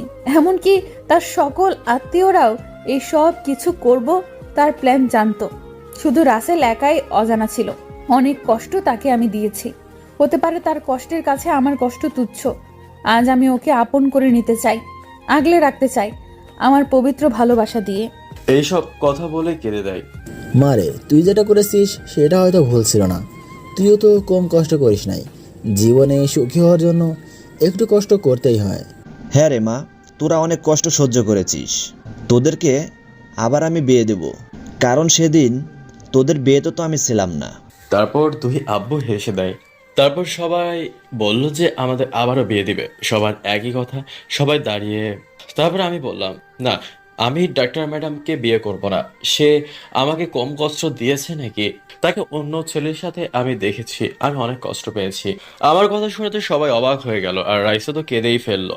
তুমি এমন কথা কেন বলতেছো? আমি তোমাকে ছাড়া বাঁচবো না। আর সেই ছেলেটা তো বৃষ্টির হবু বর, তোমাকে রাগান্বিত করার জন্য করেছি। আপু আপু সব জানতো। এই কথা বলে আপু দুলাভাইয়ের পিছনে লুকিয়ে গেল। আপনাকে কি করে আমি ভালোবাসবো বলুন তো? আপনি কি আমাকে ভালোবাসেন এখন বলেছেন? এই কথাটা বলা মাত্র সবার মুখে হাসি ফুটলো, আর এদিকে রাইসা হাঁটু গেড়ে মাটিতে বসে। কি করে তোমাকে ভালোবাসার কথা বলবো সে ভাষা আমি জানি না, তবে এইভাবে বলতে পারি, আমাকে কি তোমার ওই মনে একটু জায়গা দেবে? করবে কি তোমার বাচ্চার আম্মু? দেবে কি তোমার একলা পথের সাথী হতে? দেবে কি ওই জ্যোৎস্না রাতে তোমার কোলে মাথা রেখে চাঁদ দেখার অংশীদার হতে? আই লাভ ইউ সোনা। Love you too. তোমার স্থান আমার পায় না আমার বুকে, বলে আমি ওকে আমার বুকে জড়িয়ে নিলাম। রাইসা অনেক খুশি, আর সাথে সবাইও অনেক খুশি। আমি রাইসার কপালে একটা চুমু এঁকে দিই, তখনই পিছন থেকে কেউ একজন বলে ওঠে। সবাই সেটা শুনে অনেক খুশি হয়, কেননা কথাটা বলেছিল বৃষ্টি। তাহলে চলুন কথাটা শুনে আসি। সবাই শুধু রাইসার বিয়ের কথাই চিন্তা করলো, আর আমার বিয়ের কথা একবারের জন্যই ভাবলো না। আরে বৃষ্টি, তোরও তো বিয়ে হবে আশিকের সাথে, তাহলে এমন বলছিস কেন? না, আমি আশিককে বিয়ে করতে যাব কেন? এইটা শুনে সবাই অবাক হয়ে যায়, আর রাইসা তো অনেক অবাক হয়। আশিক তোকে বিয়ে করতে রাজি, তাহলে তুই বিয়ে করবি না কেন? আর তুই কাউকে ভালোবাসিস নাকি? আমি রাসেলকে ভালোবাসি, আমি ওকে বিয়ে করতে চাই। এইটা শুনে চারিদিক নিস্তব্ধতা পালন করছে, কারণ সবাই একই কথা ভাবছে। এই মেয়ে পাগল টাগল হয়ে গেল নাকি? হে বৃষ্টি, তুই কি পাগল হয়ে গেছিস নাকি? কি বলছিস এসব? বাবা, আমি পাগল হই নাই, আর রাসেলও আমাকে ভালোবাসে। বিয়ে করার লোভ দেখেই আমাকে নিয়ে এসেছে। বৃষ্টি মা, আর বলতে হবে না। তুমি যার জন্য দায়ে পড়ে নাটক করতেছো, সেই মানুষটাকে আমি নিয়ে এসেছি। সবাই অবাক, কেননা আব্বু আশিকের কলার ধরে টানতে টানতে নিয়ে আসছে। তখন সবাই বুঝতে পারলো যে বৃষ্টি কেমন এমনটা করেছে। আমাকে ক্ষমা করে দিস রাইসা, তোর স্বামীর নামে আমি এত বড় কলঙ্ক টানলাম। না রে, ক্ষমা চাচ্ছিস কেন? তুই তো তোর ইজ্জত রক্ষা করার জন্য এমনটা করতে বাধ্য হয়েছিস। আমি দৌড়ে গিয়ে আশিকের কলার ধরে বললাম, এই আশিক, তুই কেন এমনটা করেছিস? আসলে আমি রাইসাকে অনেক ভালোবাসি, তোমার হবে তা মানতে পারিনি, তাই বৃষ্টি ওরকম ভিডিও করে ব্ল্যাকমেল করে এইসব করতে বাধ্য করি। আমাকে মাফ করে দাও। রাইসা এসে ঠাস ঠাস করে থাপ্পড় লাগিয়ে দেয়, আর বলতে থাকে, তোকে আমি বিশ্বাস করে আমার বন্ধু ভাবতাম, আর তুই এই প্রতিদান দিলি? আমি তো তোকে কোনোদিন ভালোবাসার চোখে দেখিনি। রাইসা, আমার ভুল হয়ে গেছে, আমাকে ক্ষমা করে দে। তারপর সে রাইসার পা জড়িয়ে ধরে। সবাই আশিককে পুলিশে দিতে চাইলো, কিন্তু আমি নিষেধ করলাম, কারণ সে তার নিজের ভুল বুঝতে পেরেছে। আমি 2 দিন পরেই তোদের বিয়ে দিতে চাই, আমি দেরি করতে চাই না। আবার কি বিপদ আসবে কে জানি, এমনিতে এক বিপদ হতে হতে বেঁচে গেছি। হ্যাঁ, ঠিকই বলছো, বেশি দেরি করা ঠিক হবে না। তাই 2 দিন পরেই তোদের বিয়ের আয়োজন করলেই ঠিক হবে। তারপর সবাই খাওয়া দাওয়া করে যার যার মতো চলে যায়। আমিও বাসায় চলে আসি সব কাজ শেষ করে। রুমে এসে শুয়ে থেকে ভাবছি, আজ আমার সাথে কি হলো? এসব তো হওয়ার কথা ছিল না, এসব কি হয়ে গেল? বাবা রাসেল, কি করিস? আয় খাবার খেয়ে নে। তুই তো তখন তেমন কিছু খেলি না। না মা, এখন আর আমি কিছুই খাবো না। সারাদিন যে আমার সাথে কি হয়ে গেল আমি কিছুই ভাবতে পারছি না। তারপর মা আমার মাথায় হাত বোলাতে থাকে, আমি পরম সুখে ঘুমিয়ে পড়ি। আম্মু, আপনার ছেলে তো ঘুমিয়ে পড়েছে, এখনো মাথায় হাত বোলাচ্ছেন? মারে, ছেলেটার উপর দিয়ে সারাদিন অনেক ধকল গেছে, ওর ভালো লাগছে না, তাই ওর মাথায় হাত বুলাচ্ছি। কারণ ওর ছোট থেকেই অভ্যাস, খারাপ লাগলেই মাথায় হাত বুলালে ঠিক হয়ে যাবে। তারপর আমাকে ঘুমিয়ে রেখে মা আর রাইসা চলে যায় অন্য এক রুমে। সকালে ঘুম ভাঙে রাইসার মিষ্টি ঠোঁটের ছোঁয়া। এই ওগো, আমাদের বিয়ের শপিং করতে মার্কেটে যেতে হবে, বেলা হয়েছে অনেক। যাবো মহারানী, কিন্তু আমার পাওনাটা কে দিবে? বলে রাইসাকে জড়িয়ে ধরতে যাব, তখনই আমার হাতে ধরা না দিয়ে একটু আগেই আদর দিছি, সেইটা নিয়েই শান্ত থাকো। বিয়ের পরে যত খুশি আদর দিও, এখন লক্ষ্মী ছেলের মতো ফ্রেশ হয়ে নিচে আসো। বলে চলে গেল। আমি তারপর উঠে ফ্রেশ হয়ে নাস্তা করে সবাইকে নিয়ে শপিং মলে গেলাম। সবাই যার যার মতো ড্রেস কিনতে থাকলো। তারপরে শপিং শেষে সবাইকে নিয়ে রেস্টুরেন্টে গেলাম। খাবারের পর্বটা শেষ করে বাসায় চলে। বাবু, কি করছো? এই তো বাবু, শুয়ে আছি। তাহলে আবার জিজ্ঞাসা করছো কেন? আমি বুঝি জিজ্ঞেস করতে পারি না? এসো, আর ছোট বাচ্চাদের মতো অভিমান করতে হবে না। তারপরে আমি রাইসাকে আবার নিজের কাছে টেনে নিয়ে কপালে একটা ভালোবাসার পরশ এঁকে দিলাম। তারপর রাইসা আমার বুকে শুয়ে থাকলো। এভাবে অনেকক্ষণ শুয়ে থাকতে থাকতে দুজন যে কখন ঘুমিয়ে গিয়েছি জানি না। হঠাৎ আমার ঘুমটা রাইসার আগেই ভেঙে যায়। এই রাইসা, ওঠো, অনেক ঘুমিয়েছো, এখন বিকেল হয়েছে। আর একটু ঘুমাই না, এমন করছো কেন? ঘুমের মধ্যে আমাকে আরো শক্ত করে জড়িয়ে ধরে বলল, না, আর ঘুমালে চলবে না, ওঠো, উঠে গোসল করে নাও, পরে আবার শরীর খারাপ করবে। বলে আমাকে একটা চুমু দিয়ে চলে যায়। এভাবে দেখতে দেখতে বিয়ের দিন চলে আসে। আজ আমাদের বিয়ে। আজ আমি অনেক খুশি, অনেক মানুষ এসেছে। আজ আমি রাইসাকে আমার আপন করে পাবো। দেখতে দেখতে আমাদের বিয়েটা ইসলামী শরীয়ত অনুযায়ী হয়ে গেল। রাইসাকে একটা রুমে রাখা হয়েছে, সবাই রাইসার সাথে কথা বলছে। এদিকে আমার সাথে কেউই কথা বলছে না, তাই একা একাই ছাদে বসে আছি। একটু পর ছাদে কারো উপস্থিতি টের পেলাম। তাকিয়ে দেখি বৃষ্টি। রাইসা তোমার জন্য রুমে বসে আছে, আর তুমি এখানে কি করো? কিছু না, আসলে কিছু ভালো লাগছে। সবাই তো রাইসাকে নিয়ে ব্যস্ত, তাই এখানে একটু মনটাকে চাঙ্গা করতে আসলাম। মনকে চাঙ্গা অনেক করেছো, এখন যাও, আমার বান্ধবীটা একা একা বসে আছে। আর হ্যাঁ, বিড়ালটা কিন্তু মারা চাই। বলেই হেসে ফেললো। আমি নিচে আসলাম, রুমের সামনে দাঁড়িয়ে আছি। তারপর এক বস্তার সাহস নিয়ে রুমের মধ্যে ঢুকলাম। কিন্তু আমার বউ কোথায়? রুমে তো নেই, ওয়াশরুমেও নেই, কোথায় গেল? আমার একটু একটু চিন্তা হতে লাগলো, কিন্তু আমার চিন্তা ভুল করে রাইসা একটু পরে বাইরে থেকে এসে আমার পায়ে হাত দিয়ে সালাম করলো। ওঠো ওঠো, তোমার জায়গা আমার পায় না এই বুকে। বলে আমি ওকে আমার বুকে নিয়ে কপালে একটা চুমু এঁকে দিলাম। এই ছাড়ো, আগে চলো নামাজ পড়ে আল্লাহর কাছে আমাদের সংসার জীবনের সুখ চেয়ে নেই। তারপর আমরা দুজনে অজু করে নিয়ে নামাজ পড়ে নিলাম। তারপর রাইসাকে আমি খাটে বসিয়ে দিয়ে লাঠি নিয়ে বিড়াল খুঁজতে লাগলাম। এই, তুমি পাগল টাগল হলে নাকি? এভাবে পাগলের মতো কি খুঁজতেছো? না, মানে বৃষ্টি আপু বললো আজকে নাকি বিড়াল মারতে হবে, তাই বিড়াল খুঁজতেছি, কিন্তু ঘরের কোথাও তো বিড়াল নেই। আরে গাধা, এই বিড়াল সেই বিড়াল না, আসো আমি বিড়াল দেখিয়ে দেই। তারপর আমি খাটে গিয়ে বসি। তারপর রাইসা আমার ঠোঁট চোরা তার ঠোঁটের দখলে নিয়ে নেই। এভাবে 10 মিনিট চলে, তারপর ছেড়ে দেয়। আমি হাঁপাচ্ছি। এই, আমাকে তার একটু হলে মেরে ফেলতে। এইভাবে কি কেউ বিড়াল মানে নাকি? কি সব বলো পাগল একটা, এইভাবে কেউ বলে? আমার বুঝি শরম করে না? হ্যাঁ, আমার লজ্জাবাদী বউ, আর লজ্জা পেতে হবে না। বলে আমি রাইসার কপালে একটা চুমু এঁকে দিলাম। শোনো না। কি বলো? আমি তো তোমার কথা শোনার জন্য অধীর আগ্রহে বসে আছি। ভালো, কি বলবে? আমার না তোমার মতো সুন্দর একটা কিউট গুলুমুলু একটা বেবি চাই। ওরে বাবা, তাই নাকি? কিন্তু বেবি নিতে গেলে তো অনেক কষ্ট করতে হবে। তাই কি? আমি বেবি নেওয়ার জন্য একটু কেন, যতটা কষ্ট করতে হয় ততটাই কষ্ট করব, তবু আমার বেবি চাই। তাহলে চলো বাংলাদেশ টি-20 খেলা যাক। তারপর দুজনে শুরু করলাম হার না মানা খেলা। ভেসে গেলাম সুখের সাগরে ভাসতে ভাসতে সকাল হয়ে গেল। আমার আগে রাইসারই ঘুম ভেঙে গেল। রাতের কথা মনে পড়তেই রাইসা একটু মুচকি হাসলো, হেসে আমার কপালে একটা চুমু দিয়ে গোসল করতে চলে যায়।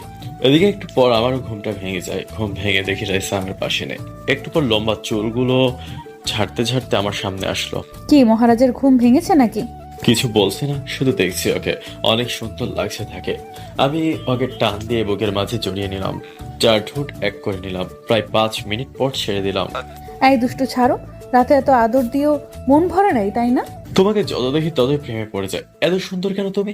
আমার বউয়ের নজর যেন কারো না লাগে। এভাবে চল